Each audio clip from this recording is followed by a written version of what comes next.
A bullet flew past my ear in Manhattan's most luxurious restaurant, where billionaires dined on meals that cost as much as a month's salary for ordinary people. I didn't belong in this world. I was just a single father bringing his daughter to celebrate her birthday. But when the robbers stormed in, when they put a gun to a powerful CEO's head, when they turned their weapons toward my daughter, everything I'd buried came roaring back. They didn't know they'd just made the biggest mistake of their lives. Follow this story to the end. Hit like and comment what city you're watching from so I can see how far my story has traveled. The crystal chandelier above table 17 threw fractured light across Daniel Cross's weathered hands as he watched his daughter Emma struggle with the menu. She was 8 years old, gap-toothed, with tangled brown hair that refused to stay in the ponytail he'd attempted that morning. Her fingers traced the embossed lettering of dishes she couldn't pronounce. "Dad, what's confit?" Daniel smiled, the kind of smile that came easier these days but still felt foreign on his face. "Fancy word for slow-cooked, sweetheart. Means they took their time with it. Like when you make pot roast?" "Exactly like that. Except here they charge you $100 for it." Emma's eyes went wide. $100 for one meal? Welcome to Manhattan, kiddo. They didn't belong here. Daniel knew it the moment the doorman had looked at his worn Carhartt jacket with barely concealed disdain. Knew it when the hostess's smile had frozen at the sight of Emma's scuffed sneakers. The reservation had been a mistake, a gift certificate won in some radio contest Emma had entered without telling him, for a restaurant called Luminescence that apparently required a 3-month waiting list and a credit check just to get through the door. But Emma had been so excited, had talked about nothing else for 2 weeks. Her birthday was tomorrow, and she'd asked for only one thing: dinner at the fancy place with the pretty lights. How could he say no to that? So here they sat, surrounded by Manhattan's elite, in a corner booth that probably cost more per square foot than his entire apartment in Queens. The air smelled like money and truffle oil. Conversations around them murmured in cultivated tones about stock portfolios and summer homes in the Hamptons. Crystal clinked against china with the delicate precision of inherited wealth. Daniel felt every eye that had passed over them. The quick assessments, the dismissals. He'd grown used to being invisible, and he preferred it that way. Being noticed meant questions. Questions meant answers he couldn't give. "Can I get the steak?" Emma asked, her voice dropping to a whisper. "You can get whatever you want, Em. It's your birthday dinner." "But it's $60. "Don't worry about that. Tonight's special." She beamed at him, and something in Daniel's chest loosened. This was what mattered, not the sideways glances from the couple 3 tables over, not the waiter who'd already asked twice if they were sure they were in the right place. Just this moment with his daughter, watching her face light up like she'd won the lottery. The main dining room stretched out before them, all marble columns and silk-draped walls, dotted with tables where power brokers and old money mingled under soft amber lighting. Near the center, a woman sat alone at a table clearly meant for more. She commanded attention without seeming to try. Sharp business suit, dark hair pulled back with severe precision, fingers moving across her phone screen with the efficiency of someone for whom every second had a dollar value. Victoria Hale. Daniel recognized her from the news, though he made it a point not to follow such things. Billionaire CEO of Hale Industries, the kind of woman who owned buildings instead of living in them. She looked up from her phone for just a moment, her gaze sweeping the room with the casual authority of someone surveying their kingdom. For a fraction of a second, her eyes landed on Daniel and Emma. There was no recognition there, no curiosity, just the brief blank acknowledgement one might give to furniture. Then she was back to her screen, and Daniel was back to being invisible. Good. "The lady over there looks mean," Emma whispered, having followed his gaze. "Emma." "Well, she does. Like Ms. Peterson at school when someone forgets their homework. Maybe she's just busy." "Too busy to smile?" Daniel couldn't argue with that. He'd seen plenty of people like Victoria Hale in his former life, people who measured success in market share and quarterly earnings, who saw other humans as resources to be leveraged or obstacles to be removed. He'd protected people like her, had taken bullets meant for people like her. He didn't miss it. "Here's what we're going to do," he said, redirecting Emma's attention. "You pick what you want, I'll order for both of us, and then we're going to enjoy the fanciest birthday dinner you've ever had. Deal?" "Deal." The waiter appeared, his smile professional but strained. Have we decided? Daniel ordered quickly, ignoring the subtle eyebrow raise when he pronounced Chateaubriand correctly. The man took their menus and retreated, probably to tell the kitchen staff about the mechanic and his kids slumming it in the main dining room. Let them talk. Emma was happy. That was all that mattered. She launched into a story about her art class, about a painting she'd made of their neighborhood that her teacher said was really mature for her age. Daniel listened, really listened, the way he'd learned to do in the 3 years since it had become just the two of them. Every word she spoke was a gift he didn't take for granted. He'd almost lost this, almost lost everything. 3 years ago, in a desert halfway around the world, Daniel had been a different man. Delta Force, Tier 1 operator, the kind of soldier who didn't officially exist on any roster. He'd been good at it, maybe too good. Had done things that still visited him in the dark hours before dawn. Things that made civilian life feel like wearing someone else's skin. Then came the op that broke him. The one he still couldn't think about without his hands starting to shake. The one that had ended with a medical discharge, a Purple Heart he kept in a drawer, and the realization that his marriage had been over long before the divorce papers arrived. Sarah had left before the ink dried on his discharge papers. Said she couldn't recognize him anymore, couldn't watch him self-destruct in slow motion. She'd moved to California, started over, sent the occasional check for Emma, but never called, never visited. It was just him and Emma now.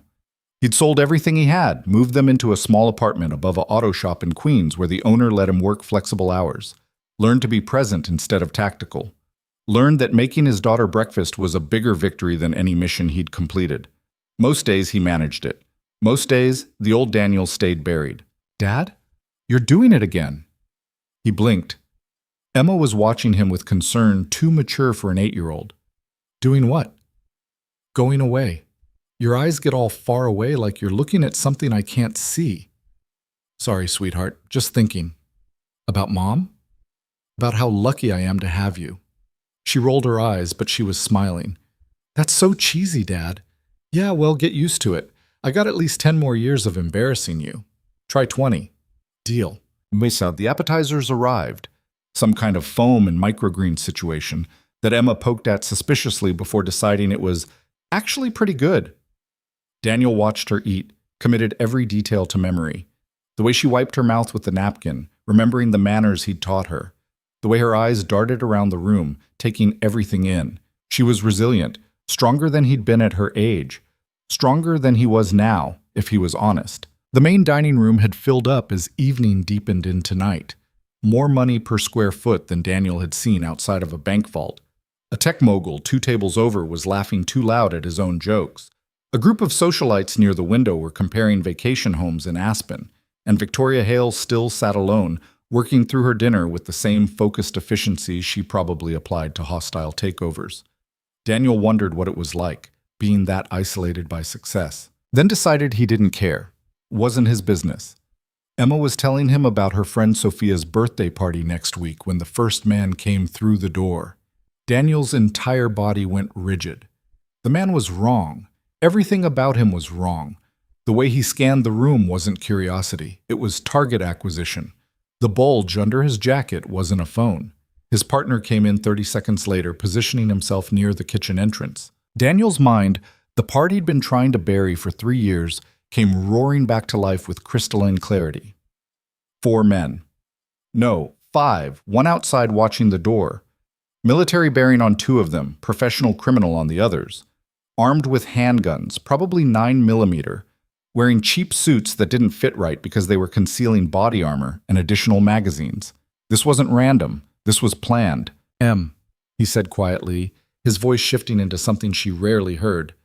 I need you to do exactly what I say. Can you do that?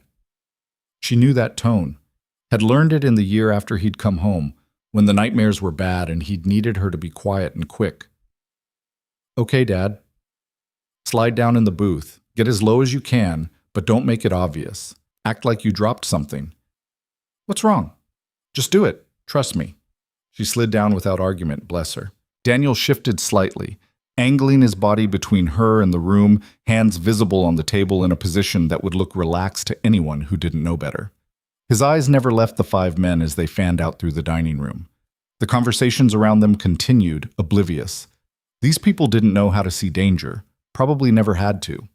The leader, the one who'd entered first, was young, maybe 28, with the kind of cold eyes that came from somewhere dark. He walked to the center of the room, and Daniel saw the exact moment he decided to drop the pretense. The gun came out smooth and fast. "Everybody shut up and put your hands on the table!" The room erupted into screams. Everything happened in the space between heartbeats, chairs scraping back, women shrieking, men shouting. The other four produced weapons, fanning out to cover the exits. One of them fired around into the ceiling. Plaster dust rained down on the tech mogul's table. "I said hands on the table! Nobody moves! Nobody dies!" The screaming cut off into terrified silence. Daniel's hand stayed flat on the table, every muscle in his body coiled and ready. He could take the closest one, maybe two if he was fast. But there were 5 of them, and they were spread out, and Emma was right below him. The math didn't work. Not yet. "This is a simple transaction," the leader continued, his voice carrying that particular brand of calm that came from being very good at violence. "We take what we want, we leave, you all go back to your overpriced meals. Anyone tries to be a hero, people die. We clear?" Silence. Someone was crying softly. "I said, are we clear?" A chorus of terrified agreement. "Good, very good. Now here's what's going to happen. You're making a mistake." Every head in the room turned to Victoria Hale. She hadn't moved from her seat, her hands weren't on the table, and she was looking at the leader with the same expression she probably used in boardrooms. "Put your hands on the table, lady." "Do you have any idea who I am?" The leader actually laughed. "Yeah, I know exactly who you are, Ms. Hale. Why do you think we're here?" Something cold settled in Daniel's gut. This wasn't a robbery. This was a kidnapping. Victoria's composure cracked just slightly. "Whatever you think you're going to accomplish, what we're going to accomplish is walking out of here with you. Your company is going to transfer $50 million to an offshore account within the next 3 hours, or we send you back in pieces. Now put your goddamn hands on the table." She did, slowly. For the first time, Daniel saw fear in those cold, calculating eyes. "The rest of you are just insurance," the leader continued, addressing the room. "We only need 1 hostage, but we'll shoot every single one of you if you make this difficult. Rico, check the kitchen. Dimitri, get those phones, all of them. Anyone tries to hide one, I shoot the person next to them." The men moved with practiced efficiency. One headed to the kitchen, shouting at the staff. Another started collecting phones, working his way through the tables. People complied immediately, terror making them docile. Daniel felt Emma's hand grab his ankle under the table. She was shaking. "It's okay, sweetheart," he whispered. "Stay down, stay quiet, don't look up."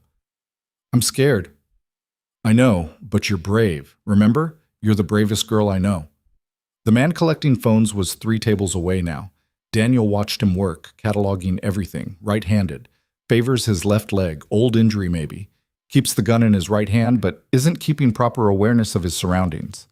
Amateur mistake. The leader had Victoria now, pulling her up from her chair with a hand wrapped in her hair. She gasped, but didn't scream. "This is the part where you cooperate," he said. "Your board of directors is going to get a call in about 5 minutes. They're going to see a live stream of you with a gun to your head. They're going to transfer the money, and then maybe, if you're lucky, you get to see tomorrow.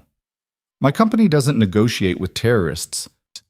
Your company negotiates with whoever I tell them to. You think your board gives a damn about you? They care about stock prices. We hurt you enough, send them enough pieces. The stock drops. They'll pay to make this go away." He wasn't wrong. Daniel had seen corporate kidnappings before, in other countries, other lifetimes. The math was always the same. People like Victoria Hale were worth more alive than dead, but only barely. The phone collector reached their table. "Phones, now!" Daniel produced his, a cheap burner with a cracked screen.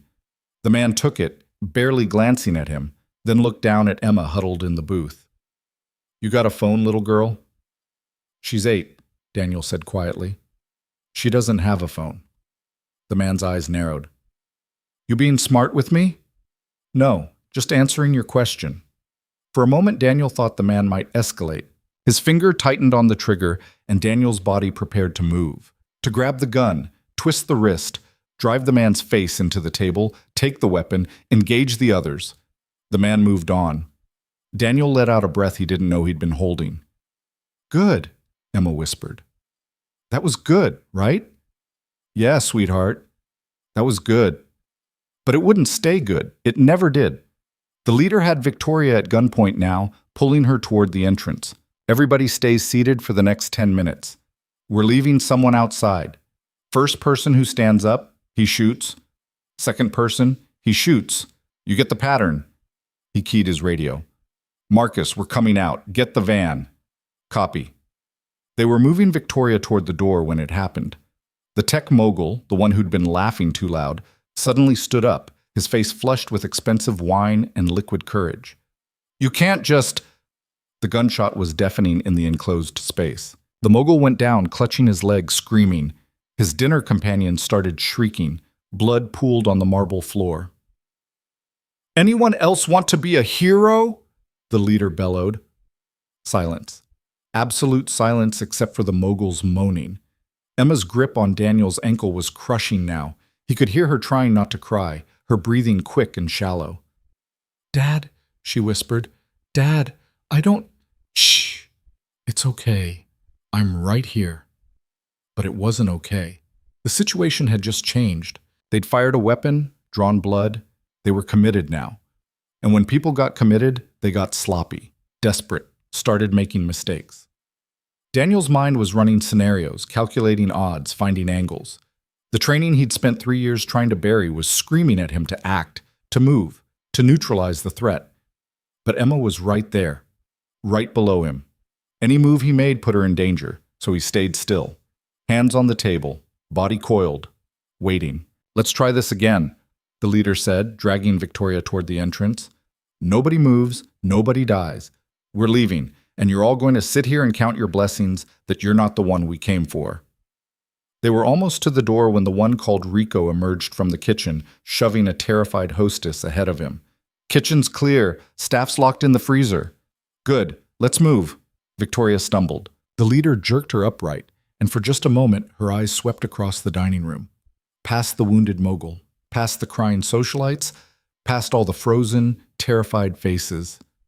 Her gaze landed on Daniel. He saw the recognition there.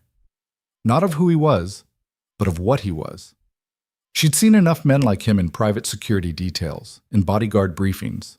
Saw the way he sat, the way his eyes tracked movement, the way he'd positioned himself to shield his daughter. She saw a weapon, sitting idle, and in that moment, Daniel saw her make a decision that would change everything.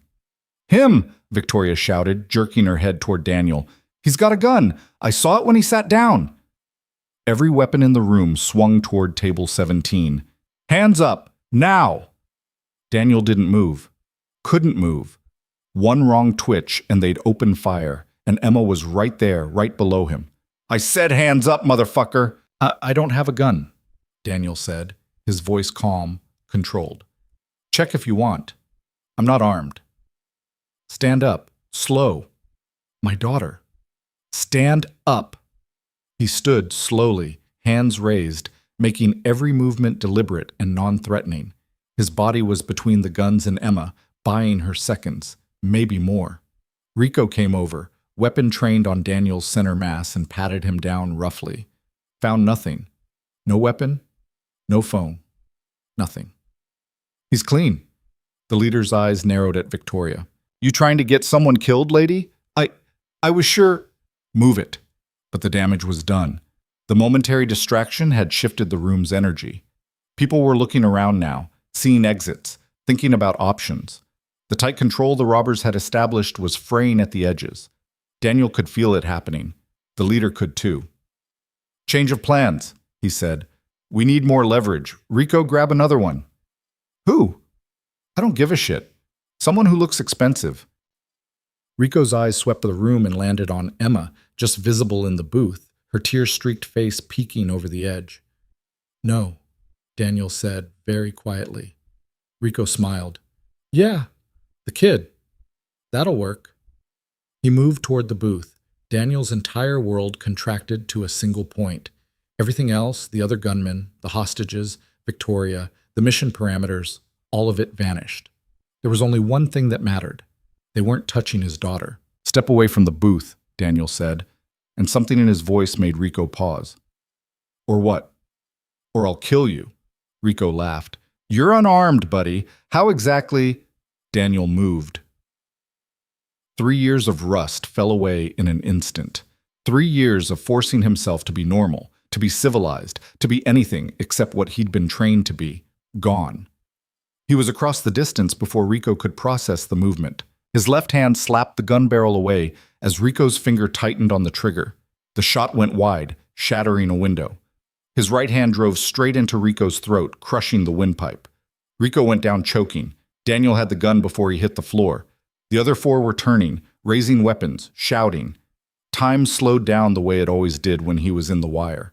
Every detail crystalline and sharp. Dmitri, closest, fumbling with his weapon. 2 shots, center mass, down. The one by the kitchen, better trained, already firing. Daniel rolled, came up behind a marble column. Rounds chipped stone inches from his face. The leader had let go of Victoria, was bringing his gun around. Daniel fired twice more. 1 miss, 1 hit. The leader stumbled back, blood spreading across his shoulder. 4 seconds, 4.5, 5. Emma was screaming his name. The remaining gunmen by the kitchen made a run for the exit. Daniel let him go. Primary threat was neutralized. Emma was safe. That was all that mattered. But the leader wasn't done. He grabbed Victoria again, gun pressed to her temple now, using her as a shield as he backed toward the door. "I'll kill her! I swear to Christ, I'll kill her!" Daniel stepped out from behind the column, weapon raised, perfectly calm. "No, you won't. 1 more step and I blow her brains out. You pull that trigger, you die next. You know it. I know it. So let's skip the part where you pretend you're willing to throw your life away and get to the part where you put the gun down." The leader's eyes were wild, desperate. He was bleeding badly from the shoulder wound. Shock would set in soon. His gun hand was shaking. "You don't know who you're fucking with," he said. "Yeah, I do. You're nobody. Just another punk who thought they could walk into someplace nice and take what they wanted. But you miscalculated. You didn't account for me." "Who the hell are you?" Daniel didn't answer, just kept the gun steady, kept his breathing even, let the man see what he was dealing with. Behind him, Emma was still crying. He could hear her, needed to get to her, needed to hold her and tell her everything was okay. But first he needed to end this. "Last chance," Daniel said. "Gun down. Now." The leader's finger tightened on the trigger. Daniel fired first. The shot was surgical, through the leader's shoulder, the same one already bleeding. The man's gun hand went limp, the weapon clattering to the floor. He collapsed, screaming. Victoria stumbled away, her perfect composure finally shattered, her hands shaking. Daniel was already moving back to Emma. He dropped the gun on a table, not caring about fingerprints or evidence or any of it, and pulled his daughter into his arms. "It's okay," he said, holding her tight as she sobbed into his shoulder. "It's over. You're safe. I've got you. You shot them. Dad, you shot them." "I know. I'm sorry you had to see that, but they were going to hurt you. I couldn't let them hurt you." Sirens in the distance now, getting closer. Someone must have triggered a silent alarm. Around them, the dining room was chaos. People crying, people on phones, the wounded mogul being tended to by his companion. Victoria Hale stood in the middle of it all, staring at Daniel like she was seeing a ghost. "Who are you?" she asked. Daniel didn't answer, just held his daughter and waited for the police. Emma was still crying, her small body shaking against his chest. "I want to go home, Dad. Please, I just want to go home." "Soon, sweetheart, soon." But he knew it wouldn't be that simple. There would be questions, investigations. His past, the one he'd worked so hard to bury, was going to come out. There would be news coverage, attention, everything he'd been trying to avoid, all because he'd done the one thing he swore he'd never do again, all because he'd gone back to being a weapon instead of a father. But looking down at Emma, safe in his arms, he couldn't bring himself to regret it. The police arrived 6 minutes later. They came in tactical, weapons drawn, shouting commands. Daniel raised his hand slowly, made sure they could see he was no threat, let them secure the scene. A detective named Morrison took his statement 3 times, each telling exactly the same. The witnesses corroborated everything. The restaurant's security cameras had caught it all. "You did good," Morrison said finally. "Hell of a good thing you were here." Daniel just nodded. Didn't mention that good wasn't the word Emma would use to describe watching her father kill 2 men. Didn't mention that he'd seen that look in her eyes before, in the faces of people who'd witnessed things they couldn't unsee. She sat next to him now, wrapped in a blanket an EMT had given her, not talking, just staring at nothing. Victoria Hale was across the room, giving her own statement, but her eyes kept drifting back to Daniel, calculating, assessing. "We're going to need you to come down to the station," Morrison was saying. "Formality, mostly. You're clearly not a suspect, but can it wait until tomorrow? My daughter's been through enough." Morrison looked at Emma, at her 1,000-yard stare, and nodded. "Yeah, tomorrow's fine. 10 a.m.? I'll be there." They were allowed to leave through a side entrance, avoiding the news cameras that had gathered out front. Daniel carried Emma to his truck, a beat-up Ford he'd bought for $800, and buckled her in. The drive back to Queens was silent. Daniel kept checking the rearview mirror, old habits dying hard, kept seeing the look in Emma's eyes when he'd fired that first shot, kept hearing her scream his name. She didn't speak until they were pulling into their neighborhood, where the buildings were shorter and the streets were darker, and nobody gave a damn about truffle oil. "Dad?" "Yeah, sweetheart? Are you a bad man?" The question hit harder than any bullet he'd ever taken. "No, Em, I'm not a bad man. But you killed those people." "I stopped them from hurting you. That's different." "Is it?" Daniel didn't have an answer for that. Not one she'd understand. Not one he understood himself anymore. They went upstairs to their apartment. 2 bedrooms, kitchen barely big enough to turn around in, bathroom with a shower that only gave hot water if you jiggled the handle just right. Wasn't much, but it was theirs. Emma went straight to her room without saying goodnight. Daniel stood in the kitchen, hands braced against the counter, and tried to remember how to breathe like a normal person. Tried to quiet the part of his brain that was still in the restaurant, still calculating angles and threats. His phone, the one the police had returned, buzzed. Unknown number. He almost didn't answer, but something made him pick up. "Mr. Cross?" A woman's voice, cultured, controlled. "Who is this?" "Victoria Hale. I hope you don't mind. I got your number from the police report." "What do you want?" "To thank you, and to talk. You saved my life tonight. Just protecting my daughter." "You did more than that. You're different from what I expected." "What did you expect?" A pause. "I don't know, but I'd like to find out. Can we meet? Tomorrow, perhaps? Coffee?" "I have to be at the police station at 10. "After then. There's a cafe on 5th, and Ms. Hale, I appreciate the thanks, but I'm not interested in whatever this is. I just want to go back to my normal life." "Is that really possible? After tonight?" She had a point. The news vans would find him eventually. His face would be on TV. People would ask questions he couldn't answer. Normal was already gone. "Please," Victoria said. And there was something in her voice that hadn't been there before. Something almost human. "Just coffee. 30 minutes. I need to understand what happened tonight, who you are." Daniel looked down the hall toward Emma's closed door. "One conversation," he said finally. "That's all. Thank you. I'll text you the address." She hung up. Daniel set the phone down and walked quietly to Emma's room. The door was cracked open. She was in bed, still wearing her clothes from dinner, staring at the ceiling. "Can't sleep?" he asked softly. She shook her head. He sat on the edge of her bed. "Want to talk about it? Were you always like that? Before?" "Like what?" "Like, scary." Daniel's chest tightened. "Yeah, sweetheart, I was. It was my job." "What kind of job makes you scary?" "The kind that's over now. I'm just your dad. That's all I want to be." Emma was quiet for a long moment. Then, "Those men would have taken me. If you hadn't stopped them, I would never let that happen. Never. I know." She rolled over to look at him, her eyes red from crying, but clearer now. "I was so scared. But then you weren't scared at all." "I was terrified, Em. I'm always terrified when it comes to you." "Really? Really? Being brave doesn't mean not being scared. It means being scared and doing the right thing anyway." She thought about that. "Is that what you were? Tonight? Brave?" "I don't know. I just knew I had to protect you. Everything else, it just happened." Emma reached out and took his hand. Her fingers were small and warm and perfect. I'm glad you were there, Dad. Even if it was scary. I'm glad it was you. Something broke open in Daniel's chest. He squeezed her hand gently. Get some sleep, he said. Tomorrow we'll order pizza and watch movies and forget this ever happened. Can we really forget? We can try.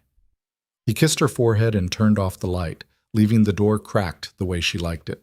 Then he went to his own room, sat on the bed, and finally let himself shake. His hands trembled. His breath came in short gasps. The adrenaline crash hit all at once, 3 years of carefully constructed normal shattering into pieces. He'd killed 2 men tonight, would have killed all 5 if necessary. And the worst part, the part that terrified him more than anything, was how easy it had been, how natural, like putting on an old jacket that still fit perfectly. For 3 years, he'd convinced himself he'd changed, that he'd left that life behind, that he was just Daniel Cross, single dad, mechanic, normal guy trying to give his daughter a normal life. Tonight proved he'd been lying to himself. The weapon wasn't gone. It had just been sleeping. And Victoria Hale had seen it, had looked at him across that dining room and recognized exactly what he was, which meant tomorrow's conversation was going to be complicated. Daniel lay back on the bed, staring at the water-stained ceiling of his apartment, and tried to figure out how to put the pieces of his normal life back together. Outside, Queens hummed with its usual nighttime symphony, sirens in the distance, neighbors arguing through thin walls, the rattle of the subway 2 blocks over. Inside, Emma was safe in her bed, and that was all that mattered. Everything else, he'd figure out tomorrow. If there was one thing Daniel Cross knew how to do, it was survive, even if he wasn't always sure what he was surviving for. Daniel woke to sunlight cutting through the gaps in his blinds and the smell of burnt toast. He sat up fast, muscle memory from years of combat putting him vertical before his brain fully processed where he was. Queens, his apartment, safe. Emma was in the kitchen. He found her standing on a chair in front of the toaster, poking at 2 blackened slices with a fork while smoke curled toward the ceiling. Sweetheart, you're gonna electrocute yourself. She jumped, nearly dropping the fork. I wanted to make you breakfast for taking care of me last night. Daniel's throat tightened. He crossed the kitchen and unplugged the toaster, then lifted her down from the chair. That's really sweet, Em, but maybe we stick to cereal until you're a little older. The toast got stuck. Yeah, this toaster's been trying to kill us for months. Remind me to get a new one. She looked up at him with those serious eyes that made her seem older than 8. Are you okay, Dad? I'm fine. Why? You were yelling in your sleep. I heard you through the wall. Daniel set the ruined toast on the counter. Of course he'd been yelling. The dreams had been bad, worse than they'd been in months. Flashes of the restaurant mixed with older nightmares, older missions. Rico's face as he went down, the leader's shoulder exploding, and underneath it all the faces from before, the ones that never left. Just a bad dream, he said. Nothing to worry about. Was it about last night? Some of it, yeah. Emma wrapped her arms around his waist, pressing her face against his shirt. I had bad dreams too. He held her, feeling the fragility of her small body against his, and wondered for the 1,000th time how he was supposed to protect her from a world that kept proving it was full of people who wanted to hurt others, how he was supposed to be both the father she needed and the weapon she'd needed last night. Tell you what, he said, how about we forget about breakfast and go get pancakes at Mel's, the really good ones with the chocolate chips? She pulled back, managing a small smile. Can I get whipped cream? You can get whatever you want. 20 minutes later, they were sitting in a booth at Mel's Diner, a place that had been serving the same menu since 1987 and didn't plan on changing anytime soon. The vinyl seats were patched with duct tape, the coffee was terrible, and the pancakes were perfect. Emma was quiet, pushing chocolate chips around her plate with a fork. You gonna eat those or just rearrange them? Daniel asked. I keep thinking about that man. The one who tried to grab me. Rico. Yeah, is he... Did you... He's alive, they all are. Well, most of them. Emma's fork stopped moving. Most of them? Daniel cursed himself internally. He'd been up half the night reading news reports on his phone, trying to piece together what happened after they'd left. 2 dead, Rico and Dimitri. The leader was in surgery. The other 2 were in custody. The 2 I shot, he said carefully, They didn't make it, but that's not on you, Em. That's on them for what they chose to do. Does that make it better? No, but it makes it necessary. She went back to her pancakes, taking small bites now, and Daniel watched her try to process something no 8-year-old should have to think about. Watched her childhood get a little bit smaller, a little bit harder. His phone buzzed. Text from an unknown number. Cafe Botanica, 5th and 42nd, noon. VH Victoria Hale Mech. Right. He'd almost forgotten about that in the chaos of the morning. Who's that? Emma asked. Just someone I have to meet later, after we go to the police station. The lady from the restaurant? The mean one? She's not mean, just complicated. Are you in trouble? No, sweetheart, I'm not in trouble. They just need to ask some questions. Make sure everything I told them last night matches up. Will I have to talk to them? Maybe, but only if you want to. And I'll be right there with you the whole time. Emma nodded, but he could see the fear in her eyes. She'd been through enough. The last thing she needed was to relive it for a police report. They finished breakfast in relative silence, then headed back to the apartment so Emma could change clothes. Daniel had called his neighbor, Mrs. Chen, the night before. She'd agreed to watch Emma during the police interview, said she'd been planning to make dumplings anyway, and could use the help. At 9:30, Daniel dropped Emma off at Mrs. Chen's apartment 2 doors down. The old woman took one look at his daughter's face and immediately pulled her into a hug. You come help me fold dumplings, she said in her thick accent. Keep hands busy, keep mind quiet. Old Chinese wisdom. Emma managed a real smile for the first time that morning. Okay, Mrs. Chen. And you, Mrs. Chen said, fixing Daniel with a sharp look. You come back soon. She need her father. Yes, ma'am. The police station was a 40-minute subway ride into Manhattan. Daniel spent the trip watching the other passengers, old instincts making him catalog threats. The businessman with the briefcase, the teenager with the bulky jacket, the woman who kept checking her phone too often. None of them were threats. He knew that, but his brain wouldn't stop running the calculations anyway. Detective Morrison was waiting for him in an interview room on the 3rd floor. Coffee-stained table, chairs that wobbled, the smell of old cigarettes that no amount of cleaning could erase.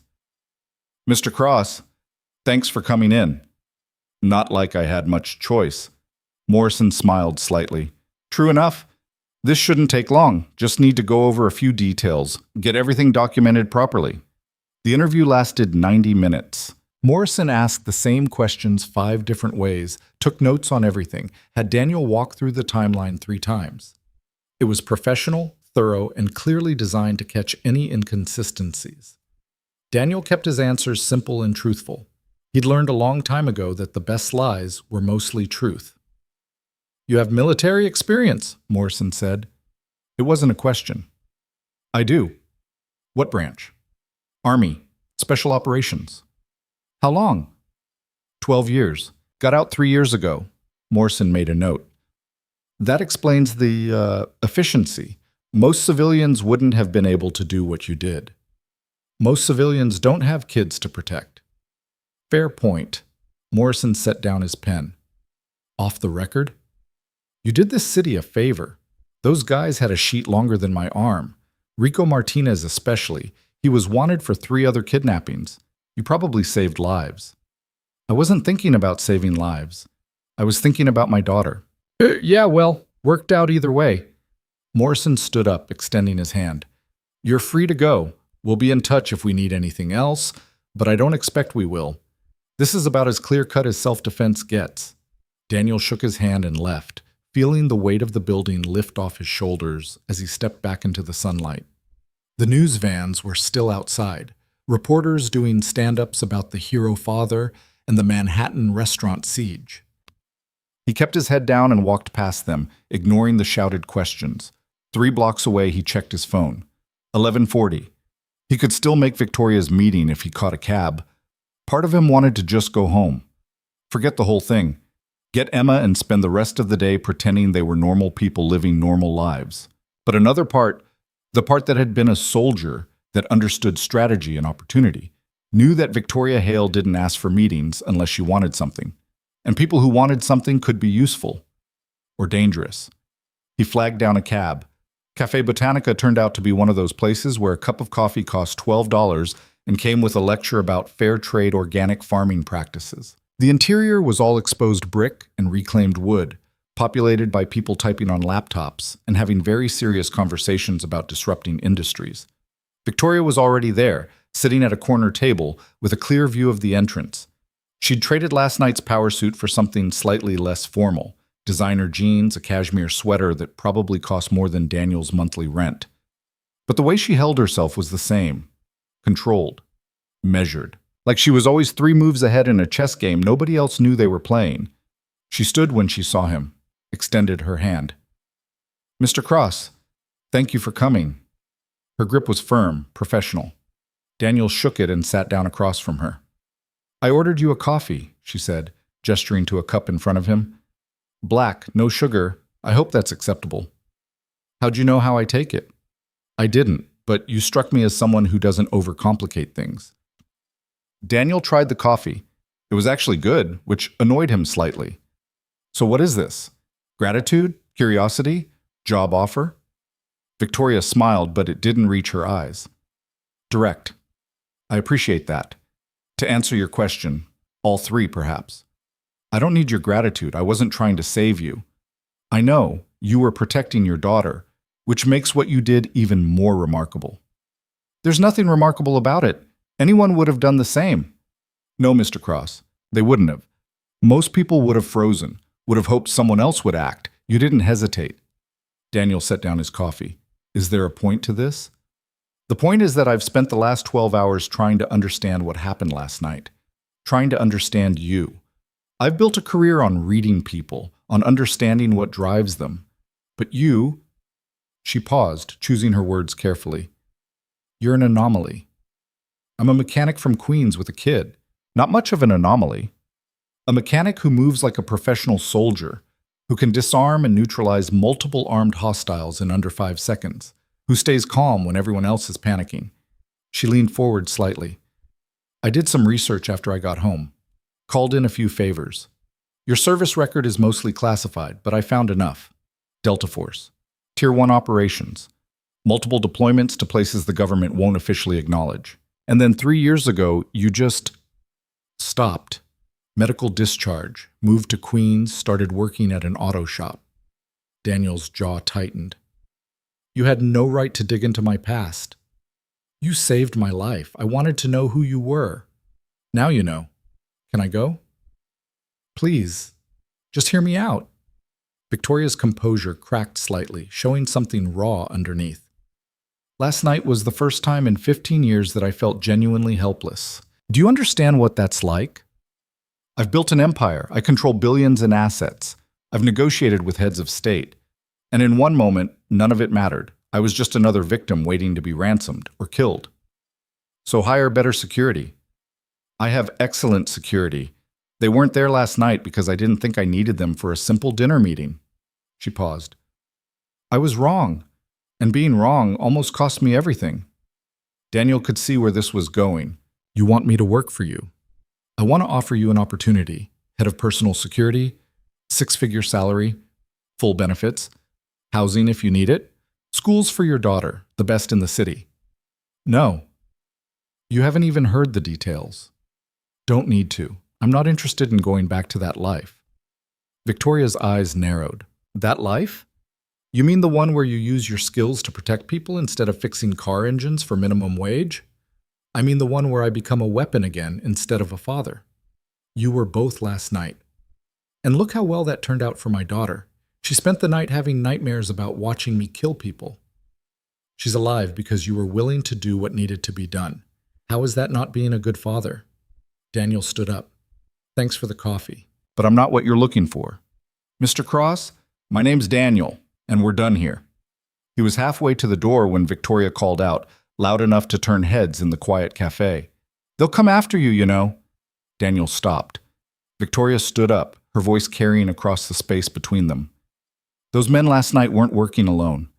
They were part of something bigger, a professional kidnapping ring with connections to organized crime. When they find out you killed 2 of their people and ruined their operation, they're going to want revenge. Let them come. It's not just you anymore, Daniel. You have Emma to think about. What happens when they decide the best way to hurt you is to hurt her? The words hit like a physical blow. Daniel turned slowly to face her. Is that a threat? It's a reality. One I understand better than you might think. Victoria's expression had changed, showing something Daniel hadn't seen before. Genuine fear. I've been getting messages since last night. Threats. Promises of what they're going to do to me for embarrassing their operation. My security team says they're credible, that I need to take them seriously.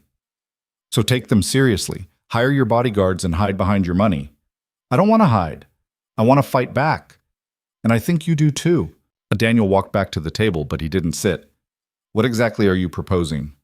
A partnership. You help me understand who's targeting me and why. Use your skills to track them down before they can make another move. In exchange, I use my resources to protect you and Emma. Better security, safe housing, a way to stay ahead of whoever might come looking for payback. You're asking me to go to war for you. I'm asking you to finish what you started last night. Those men didn't come after me randomly, Daniel. This was personal. Someone wants me dead or disappeared, and they're willing to kill innocent people to make it happen. You stopped them once. Help me stop them permanently. Daniel studied her face, looking for the angle. There was always an angle with people like Victoria Hale.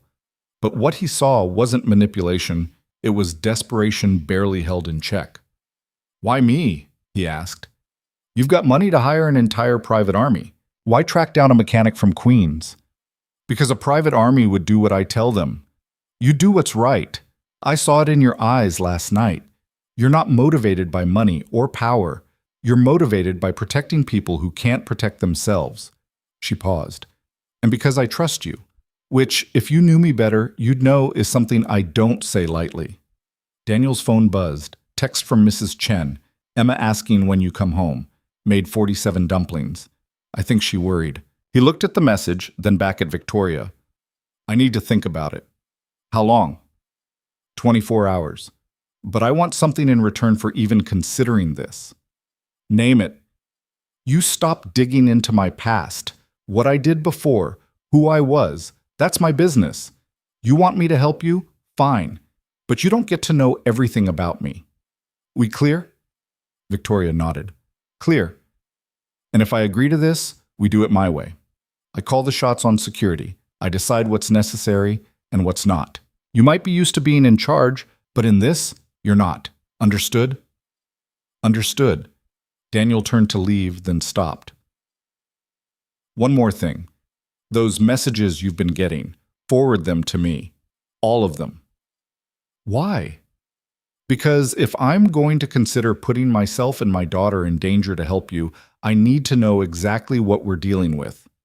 Victoria pulled out her phone, tapped a few times, and Daniel's phone buzzed with incoming messages. He glanced at the first few. They were crude, violent, specific. Whoever sent them knew details about Victoria's life they shouldn't know. I'll be in touch, he said, and left before she could respond. The subway ride back to Queens gave him time to think, to really think about what Victoria was offering and what it would cost.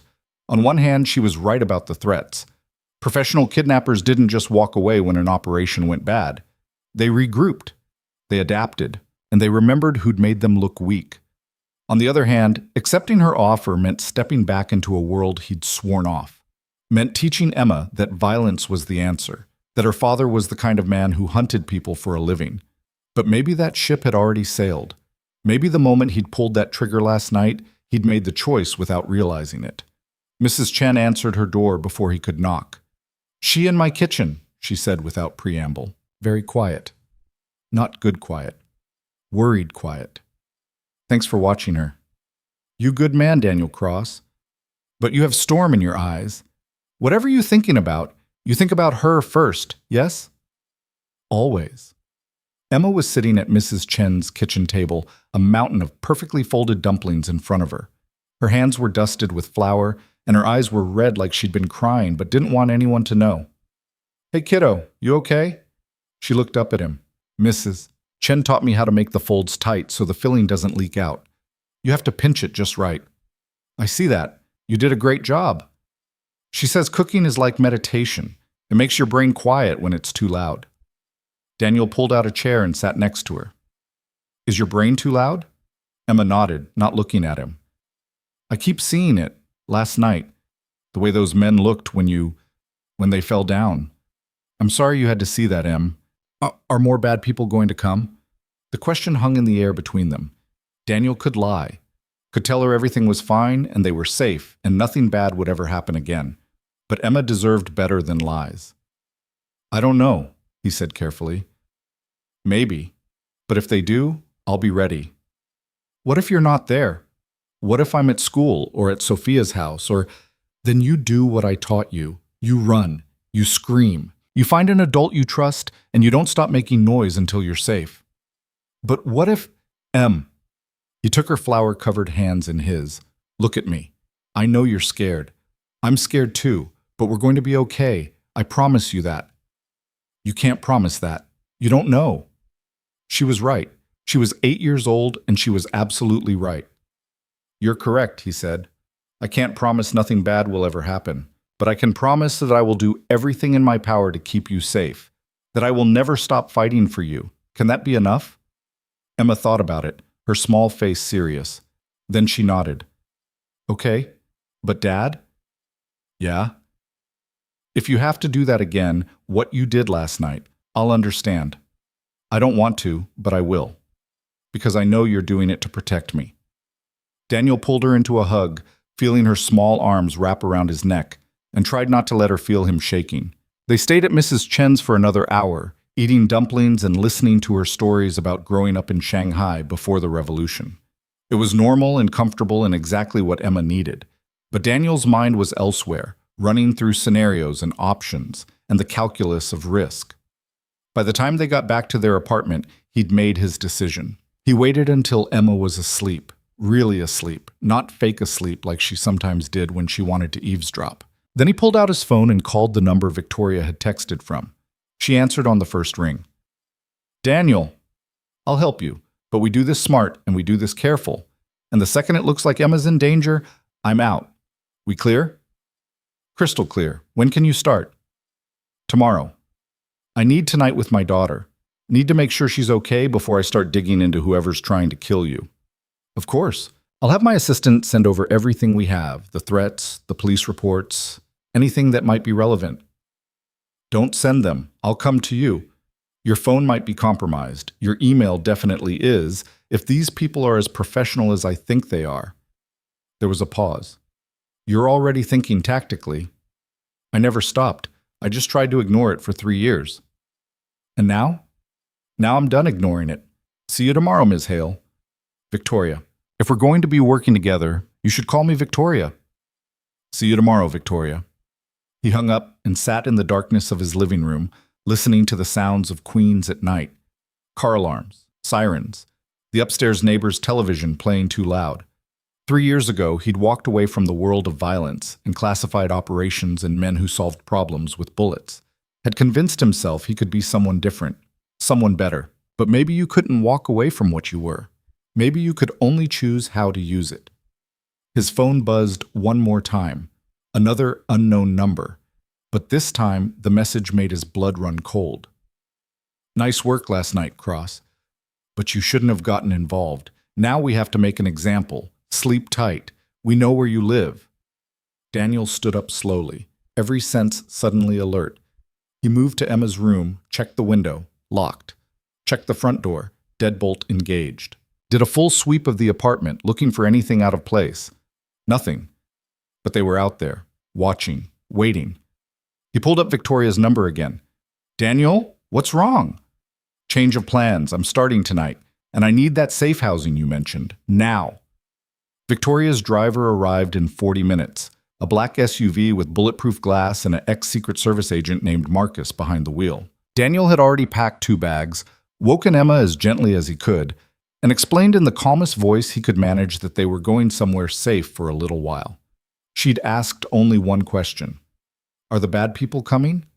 He told her the truth. Maybe, but we're not waiting to find out. Now they sat in the back of the SUV, Emma pressed against his side with her stuffed rabbit clutched to her chest as Marcus navigated through Queens toward Manhattan. The streets were mostly empty at 1 in the morning, Just late shift workers and insomniacs and people whose lives didn't fit into normal schedules. Where are we going? Emma asked quietly. Somewhere safe, a friend's place. The mean lady from the restaurant. She's not mean, Em, and yeah, her. Emma was quiet for a moment. Is she rich? Very. Like mansion rich? Probably. Emma processed this. Will there be other kids there? Daniel's chest tightened. I don't think so, sweetheart. Just us. Oh. She went back to petting her rabbit's worn ears, a nervous habit she'd had since she was 4. How long do we have to stay? I don't know yet. A few days, maybe longer. What about school and Mrs. Chen and my stuff? We'll figure it out. I promise. But he didn't know how to figure it out.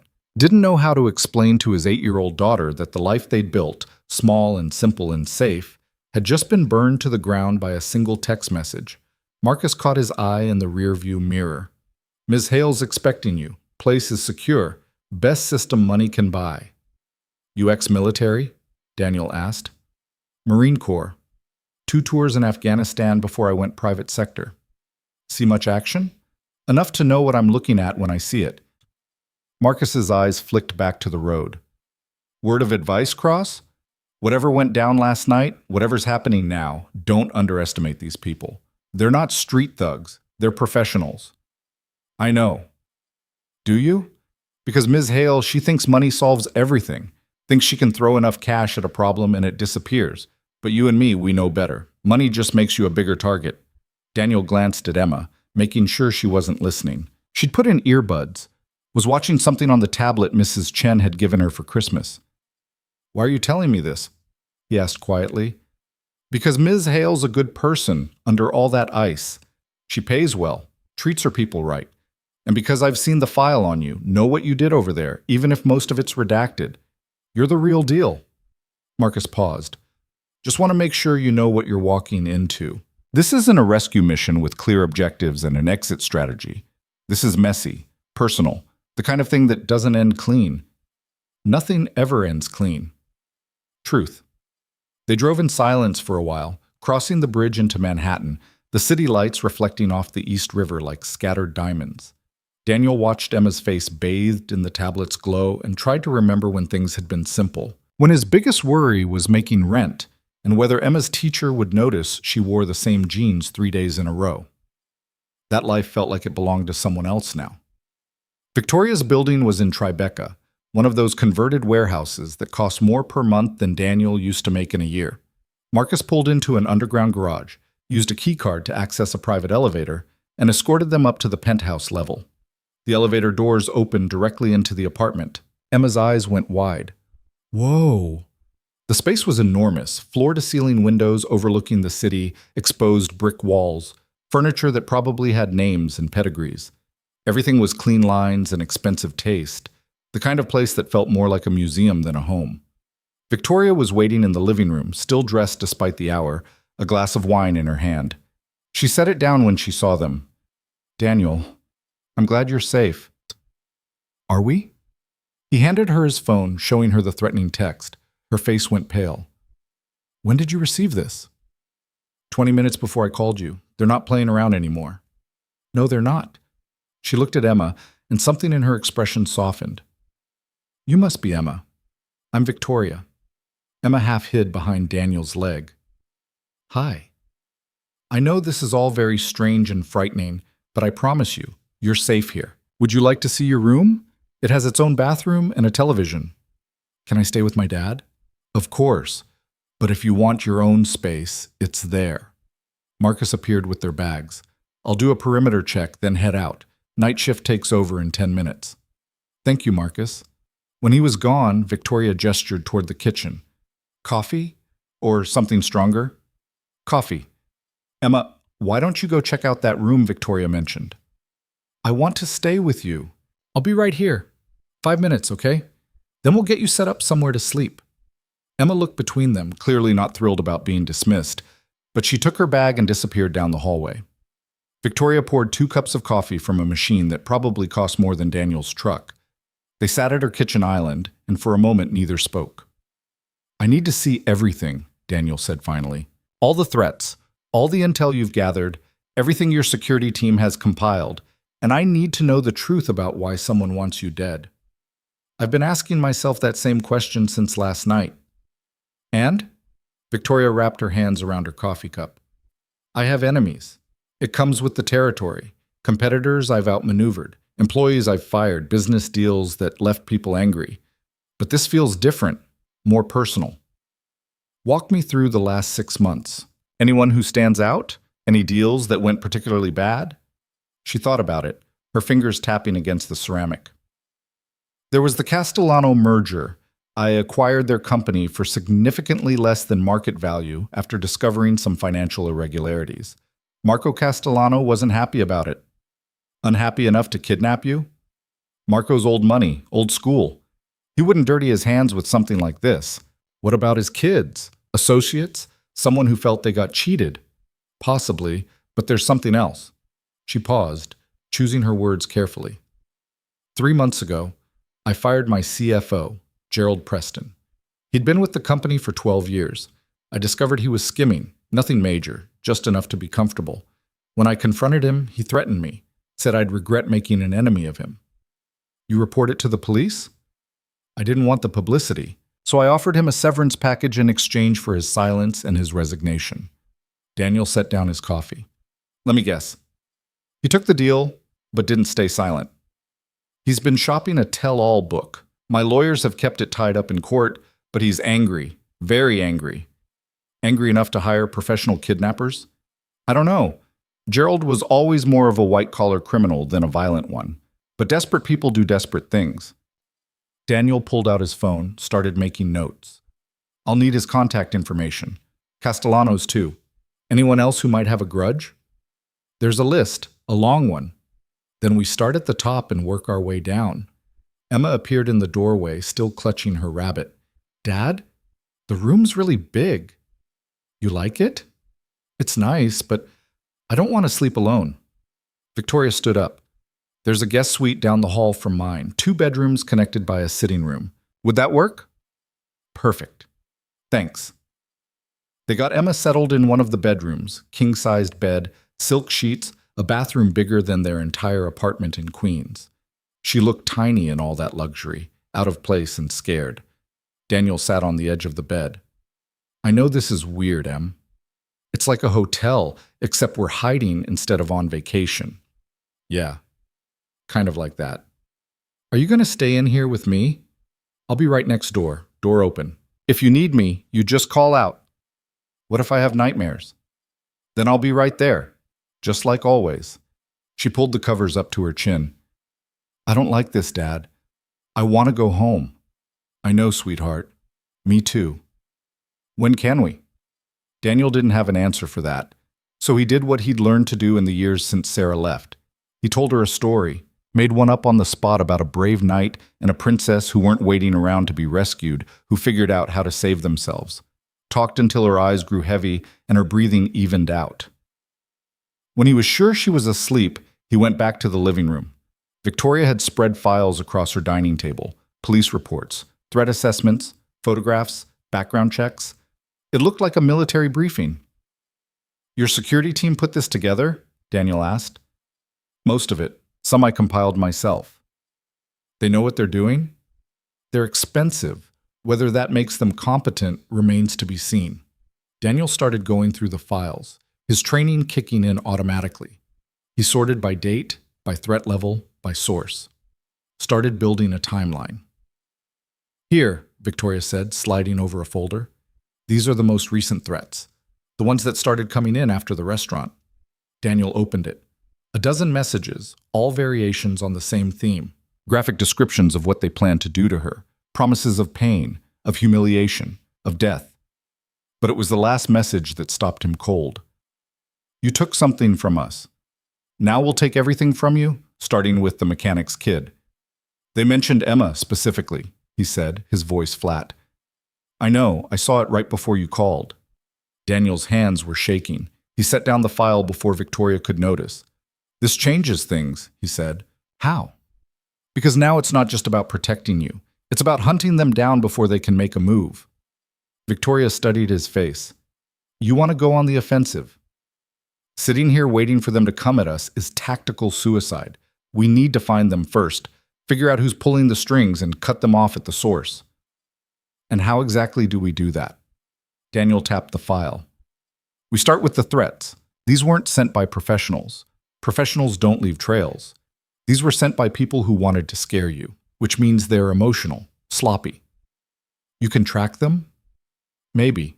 I know someone who might be able to help, but it'll cost. Money's not an issue. It's not money he wants. It's anonymity and a favor owed. Victoria poured herself another glass of wine. Who is this person? Someone I worked with overseas, goes by Cypher. Best cyber intelligence analyst I ever met.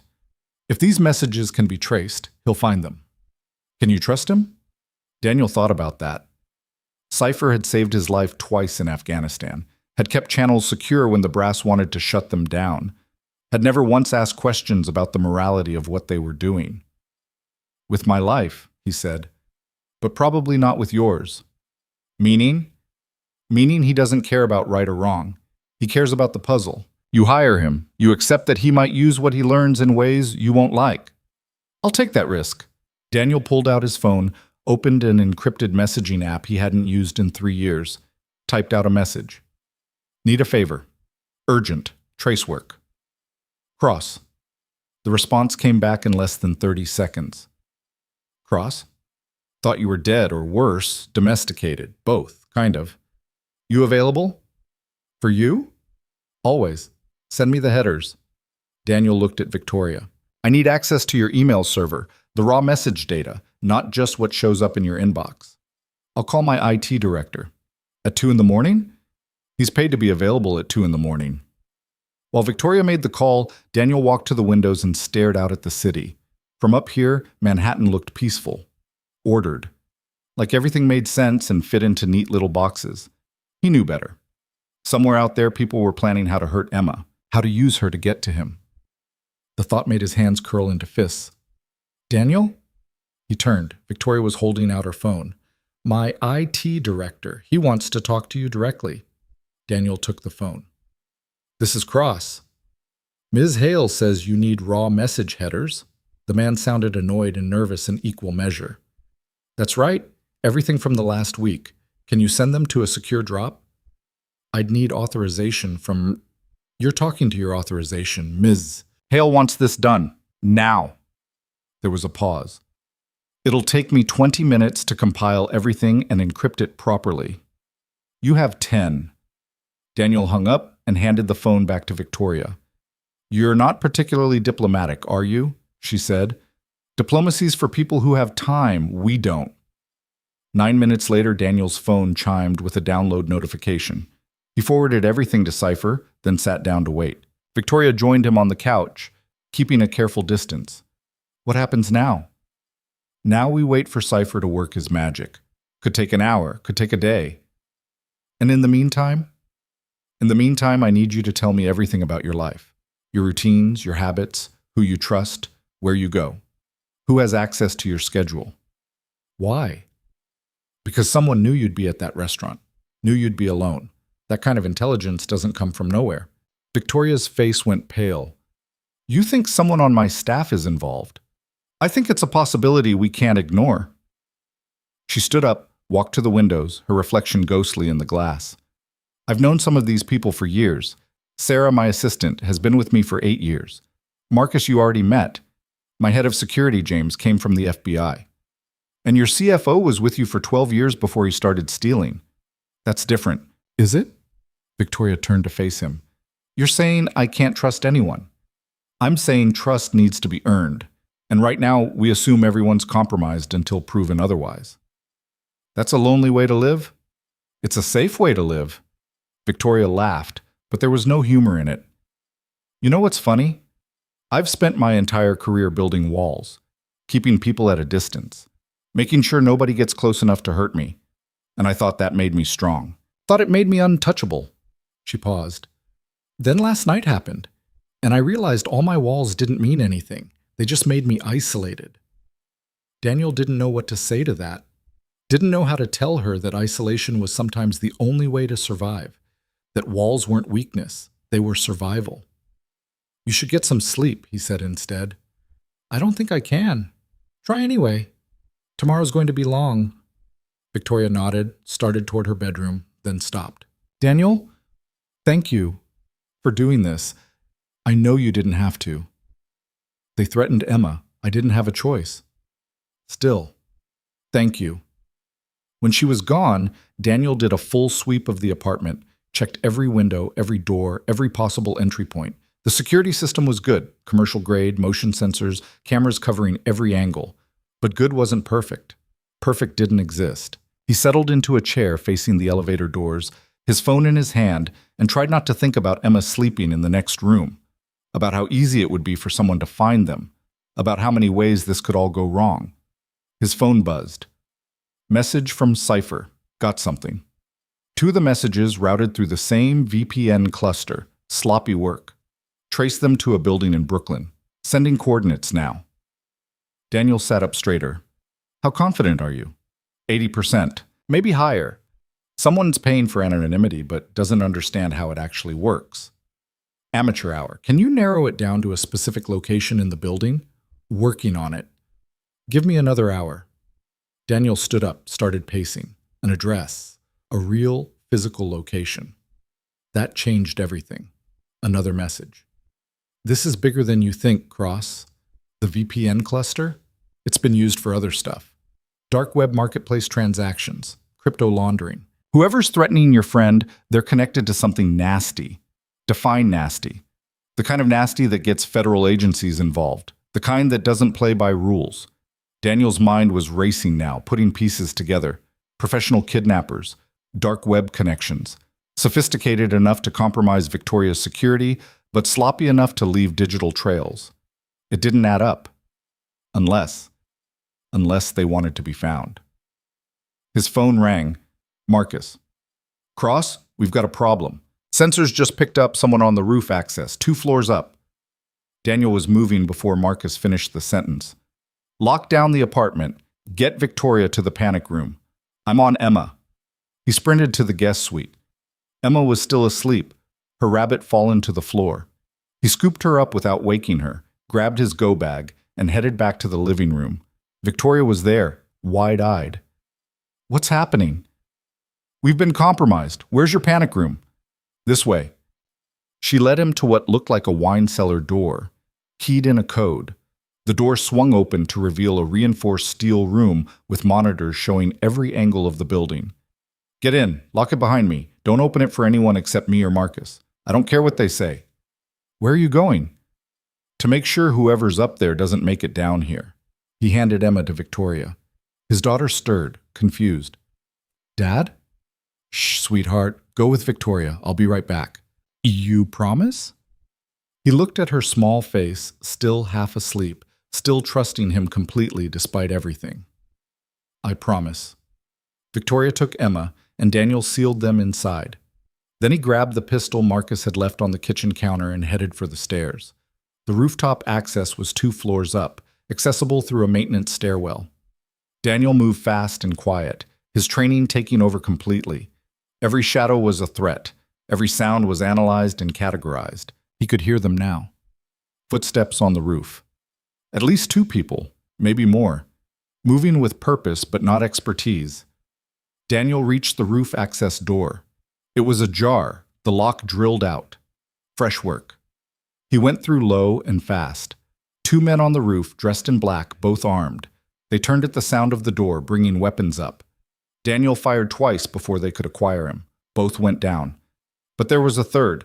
He came from behind a ventilation unit, already shooting.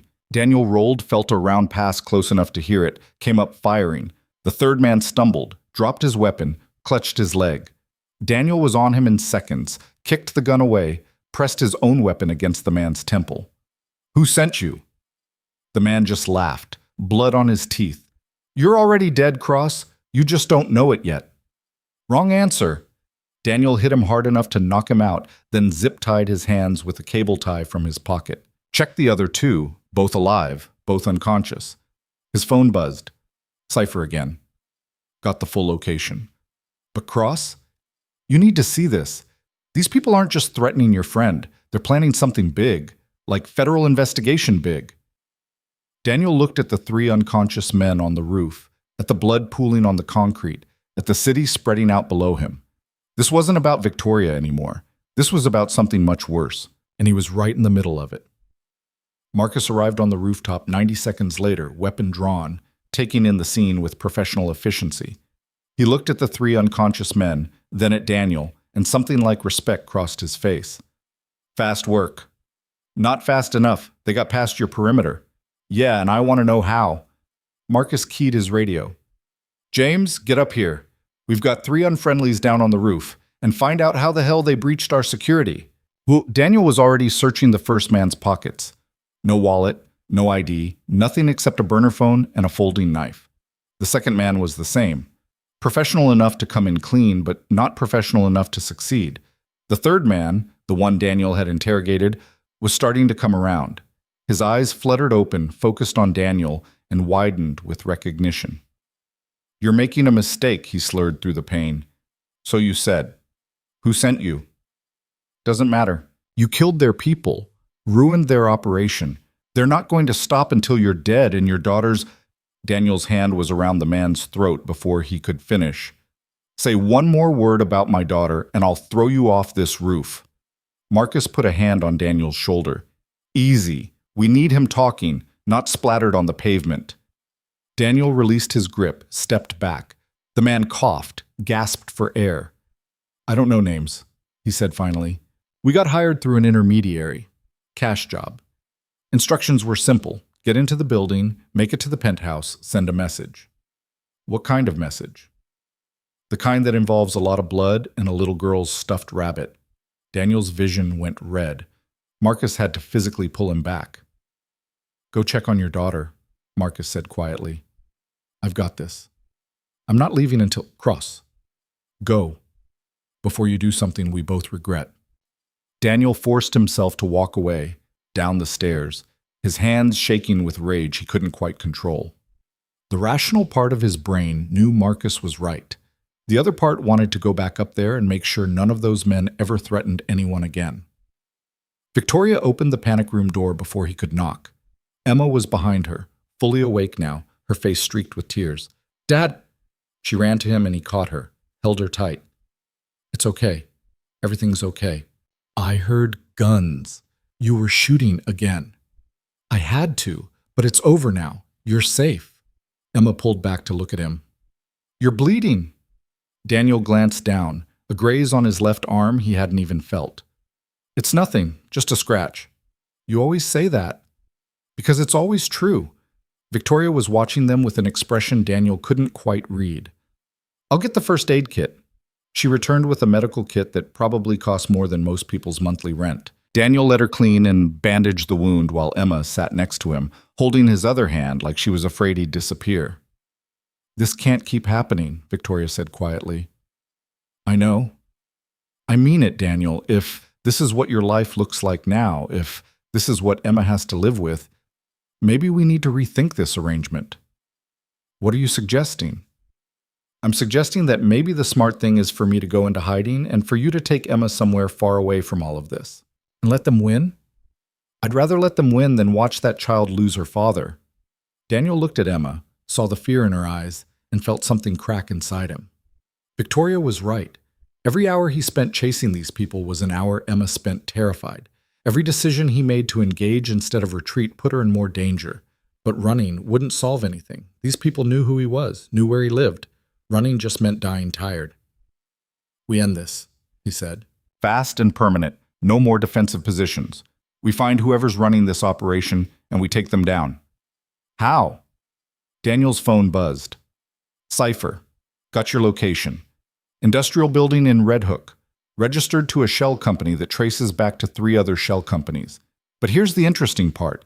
One of them is connected to Preston, your CFO. Daniel showed the message to Victoria. Her face went pale. Gerald? You're saying Gerald is behind this? Cypher thinks there's a connection. Doesn't mean he's calling the shots, but he's involved somehow. That doesn't make sense. Gerald's an accountant. He steals with spreadsheets, not guns. Maybe he hired people who aren't as civilized. Victoria stood up, started pacing. If it's really him, if he's actually trying to kill me, then I've been a fool. I gave him a severance package, kept him out of prison. And this is how he repays me? People don't see mercy as kindness. They see it as weakness. Is that what you learned in the army? That being decent makes you a target? I learned that the world doesn't care about your intentions. It only cares about your actions. Emma tugged on his sleeve. Dad? Who's Gerald? Nobody you need to worry about, sweetheart. Is he one of the bad people? Maybe. We're trying to figure that out. Marcus appeared in the doorway. Cross, need you upstairs. One of them's talking. Daniel looked at Victoria. Stay here with Emma. Don't open the door for anyone. Be careful. On the roof, the three men were zip-tied and sitting against the ventilation unit. James, Victoria's head of security, had arrived, a former FBI agent who looked like he still wanted to arrest people out of habit. This one says he'll trade information for a deal, Marcus said, pointing to the man Daniel had interrogated earlier. Daniel crouched down to eye level. I'm not a cop. I don't make deals. You talk, or I make your night a lot worse. Those are your options. The man studied Daniel's face, seemed to decide he was serious. We were hired to scare Ms. Hale, make her understand she's vulnerable. The kid was supposed to be leverage. Take her rabbit, leave it on the dining room table with a note. Who hired you? I told you. I don't know. Everything went through a guy named Victor. Russian accent, expensive suits, paid half up front in crypto. Where do we find Victor? He's got an office in Brighton Beach. Import-export business that's definitely not importing or exporting anything legal. James was taking notes. You have an address? Yeah, but it won't help. Victor's careful. Never stays in one place long. Uses different locations for different meetings. Daniel's phone buzzed again. This time it was a file from Cypher. Photographs, documents, financial records. Your CFO's been busy. Shell companies, offshore accounts, payments to some very nasty people. And get this. He's been meeting with someone matching Victor's description. Got surveillance photos from 3 weeks ago. Daniel opened the photos. Preston and an older man in an expensive suit meeting at a restaurant in Brooklyn. The older man fit the description, Victor. He showed the photo to the captured man. This him? The man nodded. That's Victor. And the other guy? No idea. Never seen him before. Daniel stood up, showed the photo to James and Marcus. We need to find Preston. Tonight. James shook his head. We should call the police, let them handle this. The police will take weeks to build a case. We don't have weeks. So what? We just go vigilante?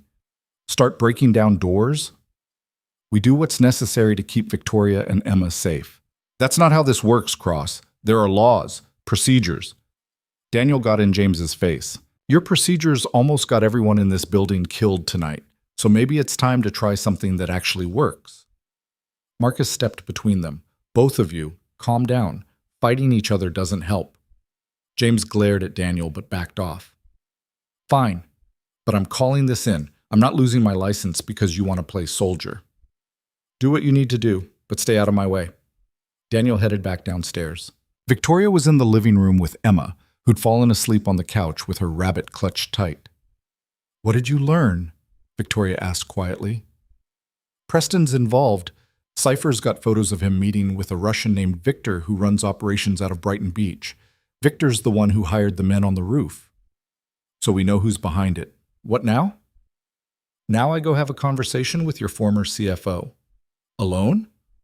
That's how these conversations work best. Victoria stood up. No. If you're going after Gerald, I'm coming with you. Absolutely not. It's not a request, Daniel. He worked for me. He betrayed me. I deserve to look him in the eye when we confront him. And if things go bad, if he's armed or has security, then I'll stay in the car like a good little damsel while you do your hero thing. But I'm not sitting here waiting for updates. This is my life, my company, my fight.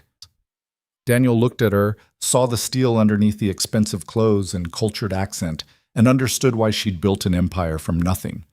Victoria Hale wasn't someone who waited for other people to solve her problems. Fine, but you do exactly what I say when I say it. No arguments, no negotiations. We clear? Crystal. And Emma stays here with Marcus and James. Agreed.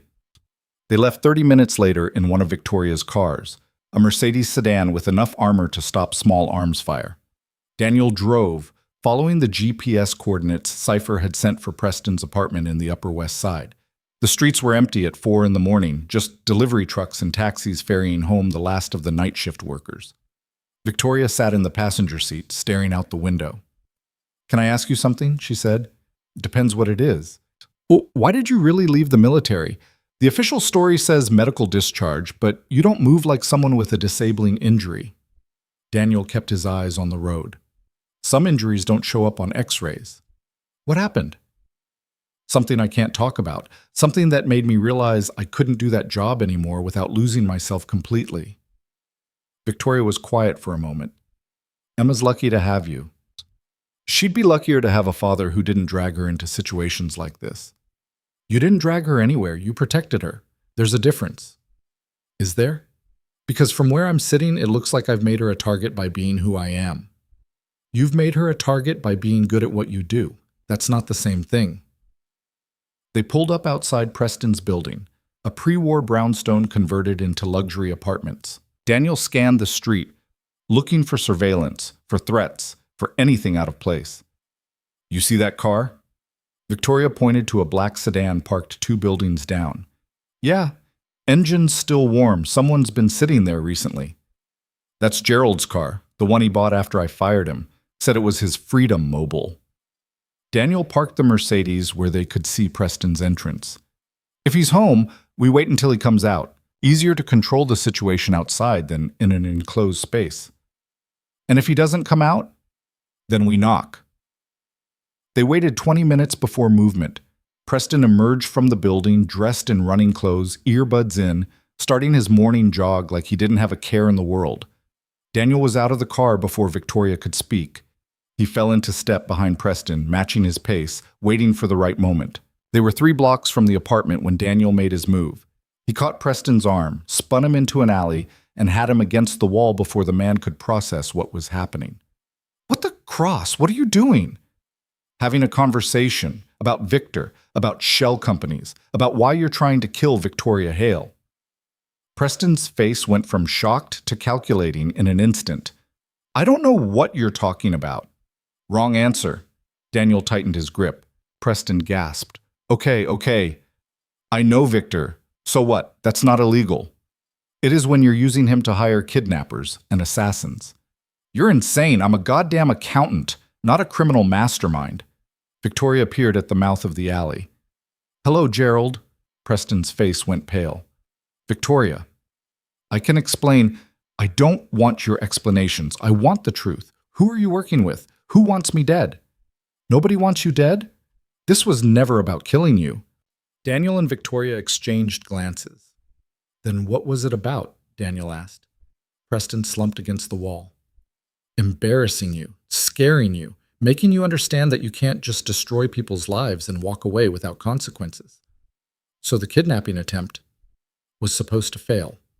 Victor promised me it would fail.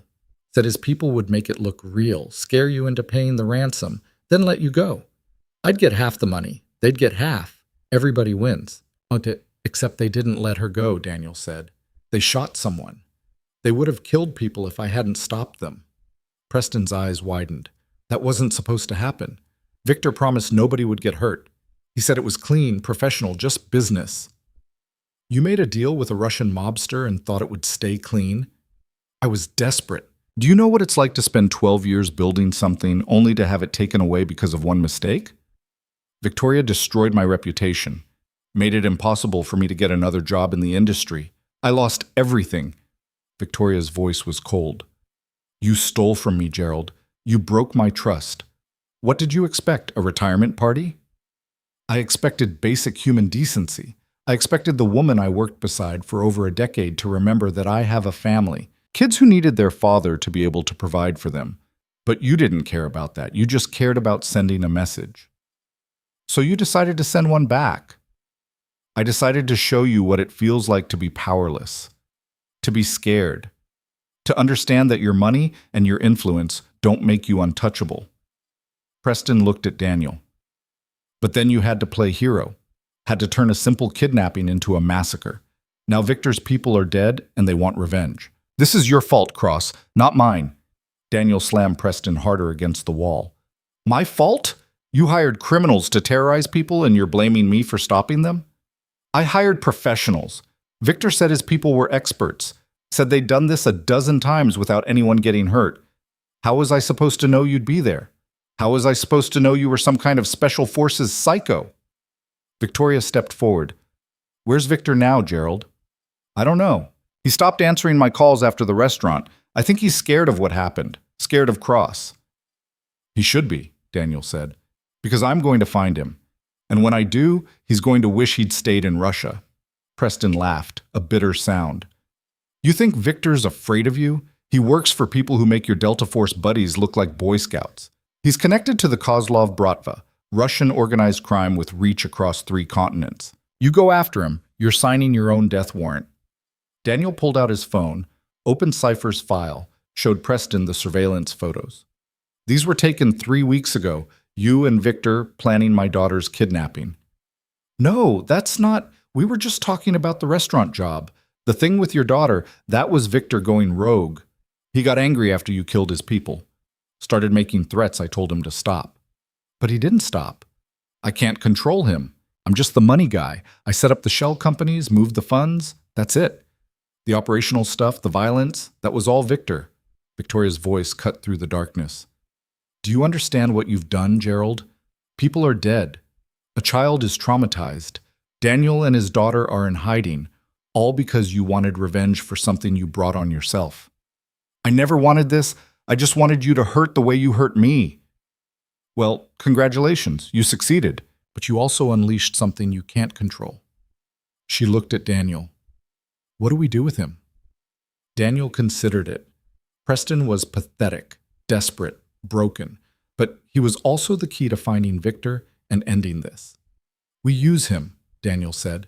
He calls Victor, sets up a meeting, says he wants to renegotiate their deal. Victor won't fall for that. He will if you tell him you have information about Cross, about where he's staying, about how to get to his daughter. Preston's face went white. You want me to sell you out? I want you to bait a trap. Victor shows up thinking he's getting intelligence. Instead, he gets me. And if he kills me for trying to betray him, then you'll understand what it feels like to be Victoria, to be terrified and powerless and at someone else's mercy. Preston looked between them, saw no sympathy in either face. Fine, I'll do it. But after this, we're even. You don't press charges. You don't destroy what's left of my life. We're done. Victoria's laugh was sharp. You don't get to negotiate terms, Gerald. You get to do what Daniel says and hope we decide you're more useful alive than dead.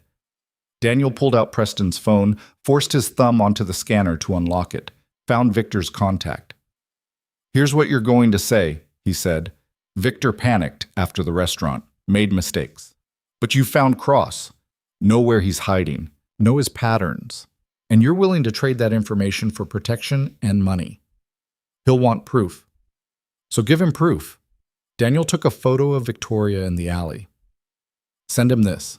Tell him Cross is protecting her. Tell him you can deliver them both. Preston's hands were shaking as he typed out the message. Sent it. They waited in silence, the only sound the distant rumble of garbage trucks and early morning traffic. The response came 2 minutes later. Where and when? Preston looked at Daniel. What do I tell him? Tell him tonight. Industrial area near the waterfront. Somewhere isolated. Somewhere Victor will feel comfortable. Preston typed it in. Another response. Red Hook. Pier 17.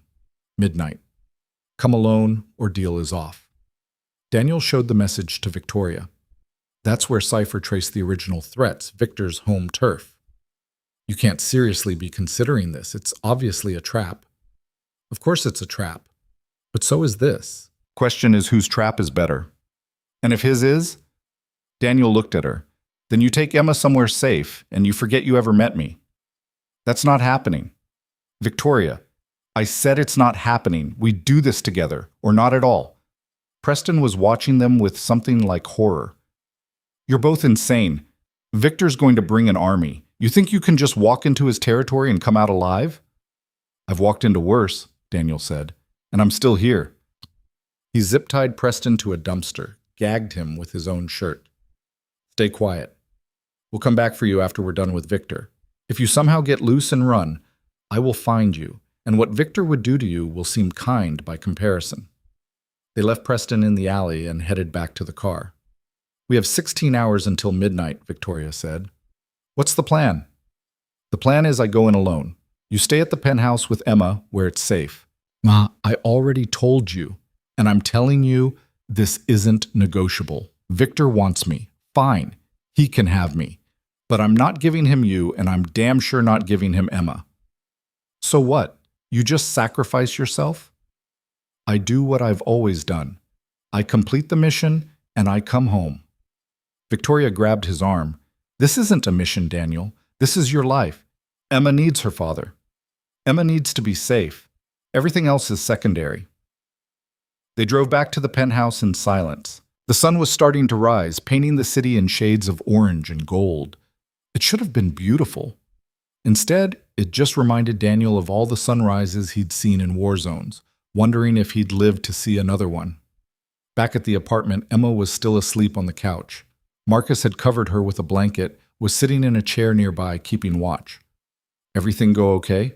he asked quietly. "We got Preston. He's going to help us set up a meet with Victor tonight." Marcus whistled low. "You're going after the Bratva? That's suicide. It's the only way to end this. Or to end you." "Maybe. But at least Emma will be safe." Daniel walked over to the couch, looked down at his daughter. She looked peaceful in sleep, her face relaxed, her hand curled around her rabbit. He wanted to remember her like this, wanted this to be the last image if everything went wrong tonight. He brushed the hair from her forehead, careful not to wake her. "I'm sorry, sweetheart," he whispered. "I'm sorry I couldn't give you the normal life you deserved." Behind him, Victoria stood in the doorway watching. When he turned, her eyes were wet. "You love her so much," she said. "She's everything. Then promise me you'll come back. Promise me she won't lose you." Daniel couldn't make that promise. They both knew it. So instead he said, "I'll do everything I can," and hoped it would be enough. Emma woke up 2 hours later, disoriented and afraid until she saw Daniel sitting in the chair next to the couch. She crawled into his lap without saying anything, just pressed her face against his chest like she was trying to make sure he was real. "Bad dreams again?" he asked. She nodded against his shirt. "Want to talk about them?" "You were gone. I kept calling for you, but you weren't there." Daniel held her tighter. "I'm right here, Em. Not going anywhere." But even as he said it, he knew it was a lie. In 14 hours, he'd be walking into Victor's trap with no guarantee he'd walk back out. And Emma, smart as she was, probably knew it too.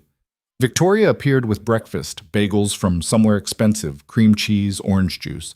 She'd changed into jeans and a sweater, looking more human than Daniel had ever seen her. "Morning," she said softly. "Thought you two might be hungry." Emma peered at her from Daniel's lap. "Are you Dad's girlfriend?" Victoria nearly dropped the plate. "What? No. We're working together." "Oh. Sophia says her mom has a boyfriend now, and he's really nice and takes them to the park." Daniel could feel Victoria's discomfort from across the room. "Em, why don't you go wash your hands before breakfast?" When Emma was gone, Victoria set down the food. "She's worried about you." "She's always worried about me. Comes with the territory of being a single parent." "No, I mean, she's worried about losing you. The way she looks at you, it's like she's memorizing your face." Daniel didn't know what to say to that. Didn't know how to explain that Emma had learned to memorize things because too many people in her life had disappeared. Her mother first, then the stability of their old life, then the illusion that her father was just a normal mechanic who fixed cars and made pot roast. "I need to ask you something," Victoria said, "and I need you to be honest." "Okay. If something happens tonight, if you don't come back, what happens to Emma?" The question hit like a punch to the gut. "There's my sister in California. She'd take Emma. They've met a few times. They get along okay." But Emma barely knows her. It would be traumatic, another upheaval, another person leaving her life. Victoria sat down across from him. "I've been thinking about that, about what happens after all this is over, whether you come back or not." "Victoria, but just listen. I've spent my entire career focused on building things, companies, portfolios, wealth, and last night, watching you with Emma, I realized I've never built anything that actually matters. I've never had someone look at me the way she looks at you. Where are you going with this? I'm saying that if something happens to you, I'll take care of her. I'll make sure she has everything she needs: school, stability, a home. I'll make sure she knows her father was a hero who died protecting people he cared about. Daniel's throat tightened. You don't know what you're offering. Emma's not easy. She has nightmares. She doesn't trust people. She needs someone who can be there, really be there, not just throw money at the problem. I know, and I'm not saying I'd be good at it. I'm not saying I'd be you, but I'm saying I'd try. Because she deserves someone who tries. Emma came back before Daniel could respond, climbed back into his lap, and started eating a bagel. Victoria watched them with an expression Daniel couldn't quite read. Longing, maybe. Or regret. The rest of the morning passed in a strange limbo. Daniel spent it with Emma, playing games on her tablet, reading her favorite book for the 100th time, trying to pack a lifetime of normal into a few hours. Victoria worked from her laptop, making calls and sending emails like the world wasn't falling apart. Around noon, Cypher sent another message. Victor's mobilizing. Picked up chatter about a final solution to the cross problem. He's bringing at least 6 men to the meet. Maybe more. You sure about this? Daniel typed back. I'm sure. Can you get eyes on the location? Give me intel on the layout? Already on it. Sending satellite imagery and building plans now. But Cross? This is a bad idea. Even for you. Noted. The files came through. Detailed maps of Pier 17 showing a mostly abandoned industrial building with multiple entry points and very few exits. Perfect place for an ambush. Marcus found Daniel studying the maps an hour later. You're really going through with this. Don't have much choice. There's always a choice. You could take Emma and disappear. New city, new identities. I know people who can make it happen. And Victoria? She's got enough security to keep herself safe. This isn't your fight, Cross. It became my fight the moment they threatened Emma. Marcus sat down. You know what your problem is? You think you have to solve everything alone. You think asking for help makes you weak. Asking for help gets other people killed. Or it keeps you alive. Let me come with you tonight. We go in as a team. We double our odds. Daniel shook his head. Victor specified I come alone. He sees backup, he disappears, and we're back to square one. So we position backup outside, out of sight, but close enough to move in if things go sideways. And risk Emma if they have counter surveillance, if they're watching and they see your team deploy? You can't do this alone. Watch me. Marcus stood up, frustrated. You're not a one-man army anymore, Cross. You're a father. Act like it. He left before Daniel could respond. The truth was, Marcus was right. Daniel knew it. Going in alone was tactical suicide. But going in with backup risked exposing Emma's location, risked escalation, risked everything spinning further out of control. Sometimes suicide was the smart play. Victoria found him on the terrace at sunset, watching the city lights flicker to life across Manhattan. Emma was inside watching a movie, safe for the moment. You should eat something, Victoria said. Can't fight on an empty stomach. Not hungry. Daniel? She waited until he looked at her. I need to know you understand what you mean to that little girl. Need to know you're not just throwing your life away because you think that's what heroes do. I'm not a hero. You are to her, and if you get yourself killed tonight, it won't be noble or brave. It'll just be selfish. Selfish? Yes, selfish, because you'll leave her alone in a world that's already taken too much from her. You'll prove that everyone she loves eventually leaves. Is that really the lesson you want to teach her? Daniel's hands gripped the railing. What do you want me to do, Victoria? Run. Hide. Let Victor and his people keep coming until they finally succeed. I want you to fight smart instead of fighting angry. I want you to remember that winning doesn't mean anything if you don't survive to see it. This coming from the woman who built an empire on cutthroat competition? Yes. And you know what I learned building that empire? That there's no victory in dying on a hill nobody will remember. That being right doesn't matter if you're not around to see the results. She moved closer. Emma needs you alive more than she needs you avenged. Daniel turned to face her. I spent 12 years being a weapon, being the guy who walked into impossible situations and came out alive. And then I became a father, and I tried to bury all of that. Tried to be normal. But normal doesn't keep people safe. Normal doesn't stop men like Victor. So you're just going to be a weapon again for the rest of your life? If that's what it takes? Victoria's expression hardened. Then you're not protecting Emma. You're just teaching her that violence is the only answer, that the world is divided into predators and prey, and the only way to survive is to be the scariest thing in the room.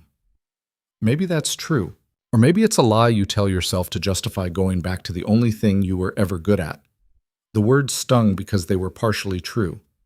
Part of Daniel did miss the clarity of combat, the simplicity of kill or be killed, the absence of gray areas and moral complexity. But another part, the part that woke up every morning and made Emma breakfast, that helped with homework and bandaged scraped knees, knew Victoria was right. Knew that every time he chose violence, he was choosing to be less of a father and more of the thing he used to be. I don't know how to be both, he said quietly. Don't know how to be the father she needs and the soldier this situation requires. So figure it out. Because if you go into that warehouse tonight thinking you're expendable, you'll prove yourself right, and Emma will spend the rest of her life wondering why she wasn't enough to make you want to survive. Emma appeared in the doorway. Dad? Are you okay? Daniel turned, forced a smile. Yeah, sweetheart, just talking with Victoria. About the bad people? About how to stop them so they can't hurt anyone anymore. Emma walked over, slipped her hand into his. Promise me something? What's that? Promise me you'll come back. I know you can't promise nothing bad will happen, but promise you'll try really hard to come back. Daniel knelt down so they were eye level. I promise I'll do everything I can to come back to you. And if something happens, nothing's going to happen. You're the strongest person I know. I mean it. You're strong and you're smart and you always figure things out. So you'll figure this out too. She hugged him fiercely. You have to, because I already lost Mom. I can't lose you too. Daniel held her, breathing in the smell of her shampoo, feeling her small heartbeat against his chest, and made a decision.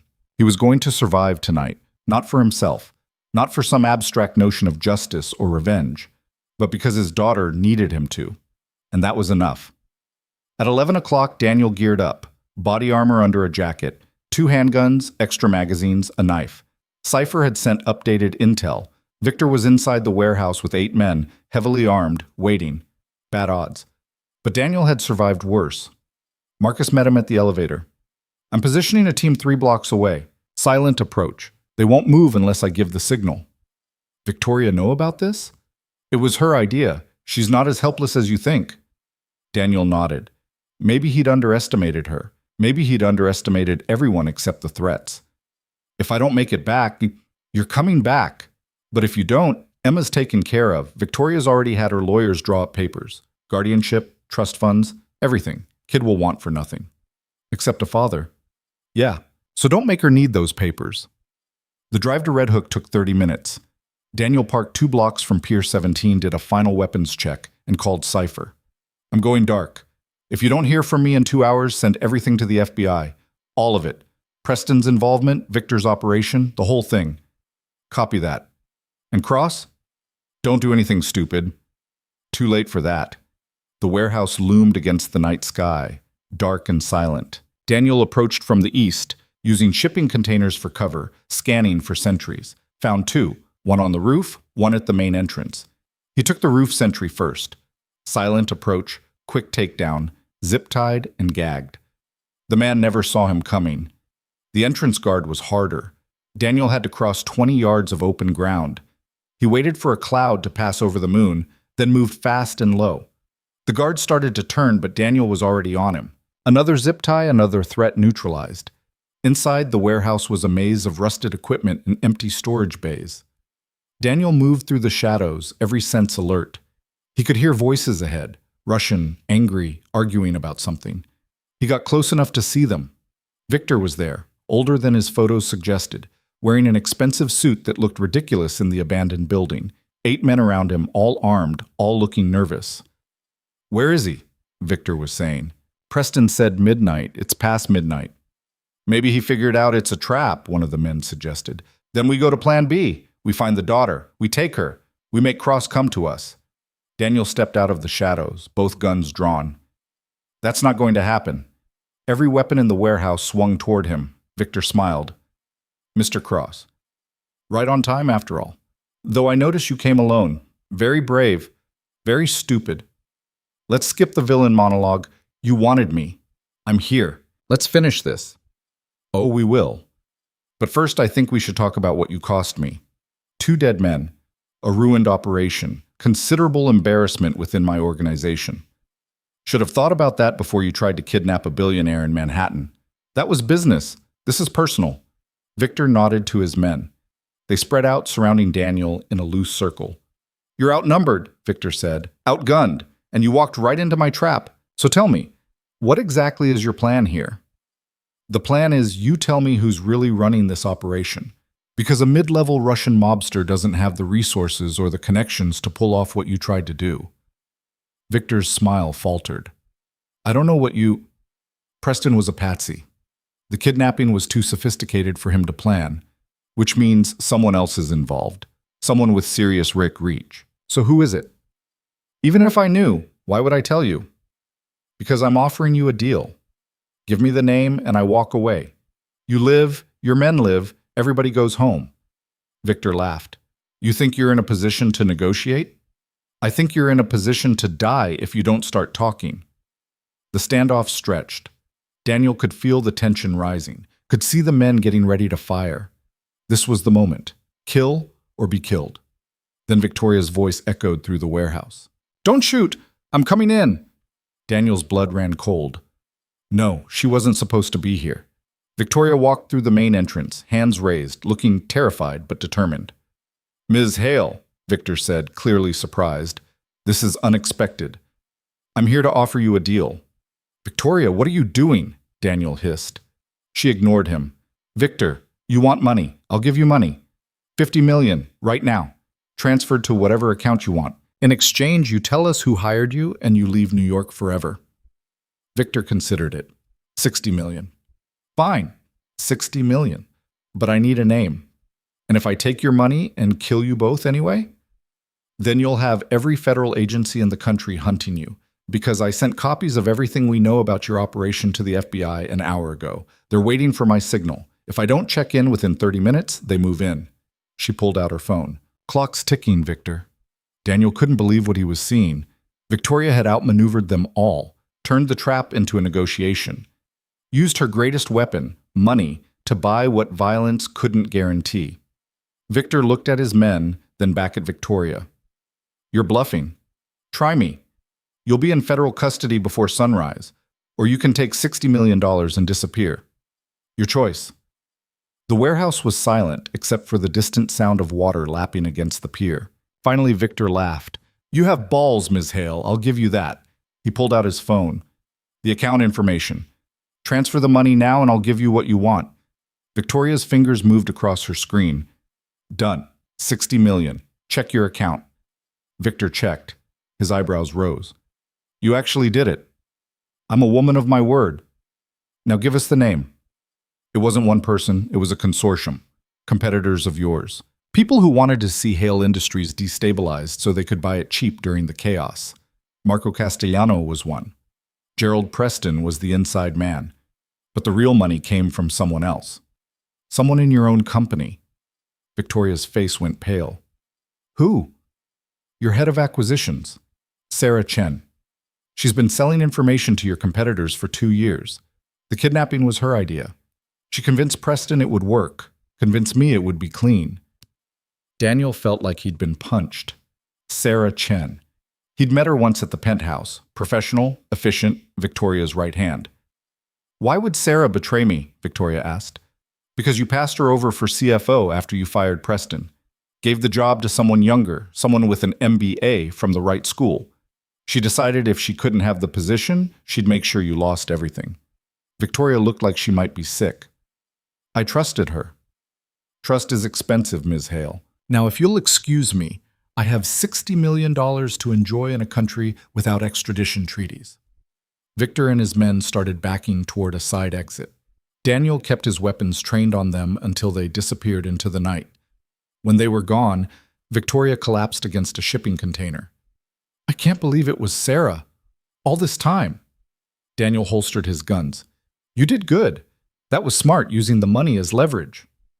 "I didn't have a choice. I couldn't let you die in here. You weren't supposed to come." I know, but I couldn't sit in that apartment wondering if you'd come back. Couldn't face Emma if you didn't. So I decided to do something instead of nothing." She looked at him. "That's what you taught me. That doing something, even if it's risky, is better than hiding." "That's not exactly what I know what you meant, but I'm choosing to interpret it my way." Police sirens in the distance now. Victoria's 30-minute deadline must have passed. "We need to go," Daniel said. "FBI will be here soon, and we don't want to answer questions about why we're in a warehouse full of zip-tied Russians." They made it back to the car as the first federal vehicle screamed past.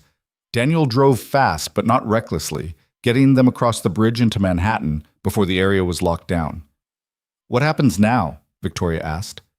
"Now we deal with Sarah Chen, and we make sure Preston faces actual consequences instead of just losing a severance package."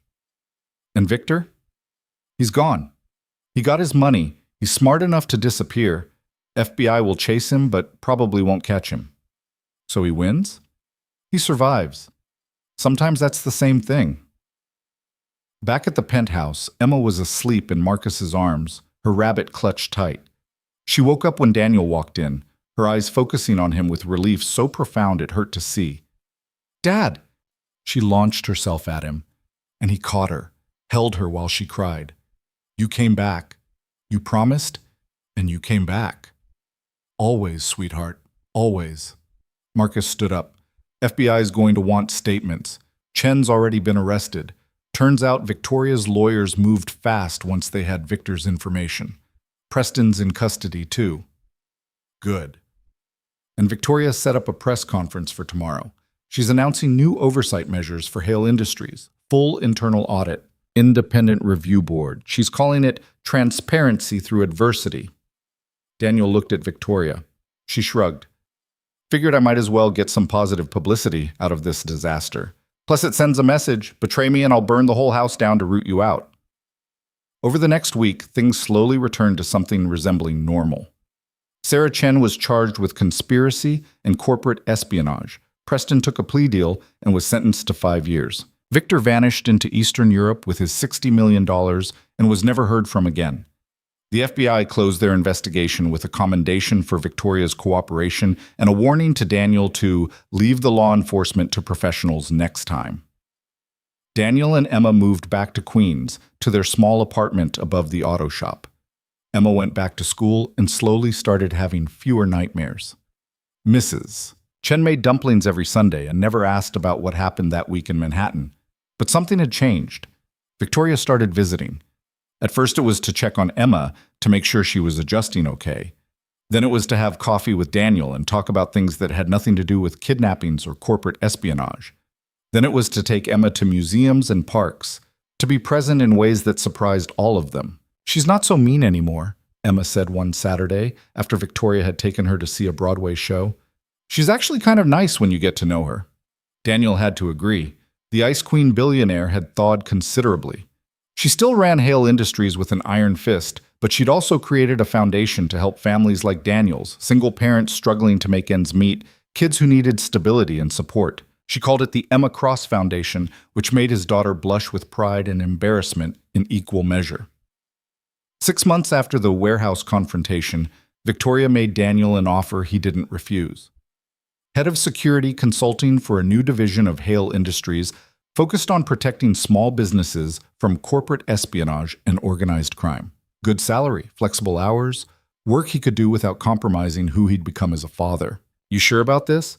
he asked when she presented the offer. "I come with a lot of baggage." "We all do. Difference is you figured out how to carry yours without letting it break you. That's worth something." Emma approved of the arrangement, especially when it meant they could move to a bigger apartment in a better neighborhood. She made friends easily at the new school, started smiling more, started acting like a kid who believed the world might actually be safe. A year after everything changed, Daniel found himself sitting in Victoria's office while Emma did homework in the lobby outside. They were reviewing a case, a small tech startup being threatened by a competitor using intimidation tactics. "We could just pay them off," Victoria said. "It would be cheaper and faster. Or we could teach them that intimidation doesn't work, that there are people willing to stand up to bullies." Victoria smiled. "There's the former Delta Force operator I know and tolerate." "Tolerate? Fine. Respect. Occasionally admire. Don't let it go to your head." Emma appeared in the doorway. "Dad, Mrs. Chen called. She wants to know if we're coming for dumplings on Sunday." "Tell her yes. And ask if Victoria can come too." Emma's face lit up. "Really?" Victoria looked surprised. "I don't want to intrude on your family time." "You're not intruding," Daniel said, and meant it. Because somewhere along the way, between the chaos and the fear and the fighting, something unexpected had happened. They'd become something like a family. Not the traditional kind, not the kind Daniel had imagined when Emma was born, but the kind built on trust and shared trauma and the decision to show up for each other when it mattered. Emma went back to her homework. Victoria looked at Daniel. "Thank you," she said quietly. "For what?" "For reminding me that power isn't the same as strength, that having money doesn't mean having value, that the things worth protecting are usually the things you can't put a price on. Pretty sure I just shot some people and caused a lot of property damage. You did that too. But you also showed me what it looks like to care about something more than yourself. To be willing to sacrifice everything for someone who can't fight their own battles yet." Daniel thought about the man he'd been 3 years ago. The weapon. The soldier. The person who'd believed strength meant being alone and self-sufficient and invulnerable. He'd been wrong about all of it. Real strength was admitting you needed help, was accepting that other people's lives mattered as much as your mission, was choosing to be present and vulnerable and human instead of hard and distant and safe. It was knowing when to fight and when to let someone else carry part of the weight. It was teaching your daughter that the world could be dangerous and beautiful at the same time, that people could be flawed and still worth trusting, that sometimes the best victories weren't the ones you won with violence, but the ones you won by refusing to let fear turn you into something you weren't. "I think Emma's falling asleep out there," Victoria said, nodding toward the lobby where his daughter's head was drooping over her math homework. "Yeah, we should probably head out." They gathered their things. Emma protested sleepily that she wasn't tired, then yawned so wide it made them both laugh. Daniel picked her up and she settled against his shoulder, her rabbit dangling from one hand. Outside, the city lights sparkled across Manhattan. Somewhere out there, people were making deals and breaking them, building empires and tearing them down, hurting each other and healing each other in equal measure. But Daniel wasn't thinking about any of that. He was thinking about the weight of his daughter in his arms, the promise of dumplings on Sunday, the strange, imperfect family they'd assembled from the wreckage of that night in the restaurant. He was thinking that maybe normal wasn't something you found. Maybe it was something you built, one day at a time, from whatever materials you had available. And maybe that was enough. Victoria walked them to the elevator. "See you Sunday?" "Wouldn't miss it." "Good. I'm bringing wine, the expensive kind. Mrs. Chen's going to corrupt you." "Too late. I think I'm already corrupted." The elevator doors closed and Daniel looked down at Emma, already asleep, trusting him completely to get her home safe. He'd spent so long trying to be either a perfect soldier or a perfect father, trying to choose between the weapon and the man. But the truth was, he didn't have to choose. He just had to be both when it mattered, and neither when it didn't. He just had to show up, be present, choose love over fear every single time. Everything else would figure itself out. And if it didn't, well, he'd survived worse. The city lights blurred past as they descended. Behind them, Manhattan glittered with possibility and threat in equal measure. Ahead, Queens waited with its dumpling dinners and small apartments and the kind of ordinary magic that came from knowing you were home.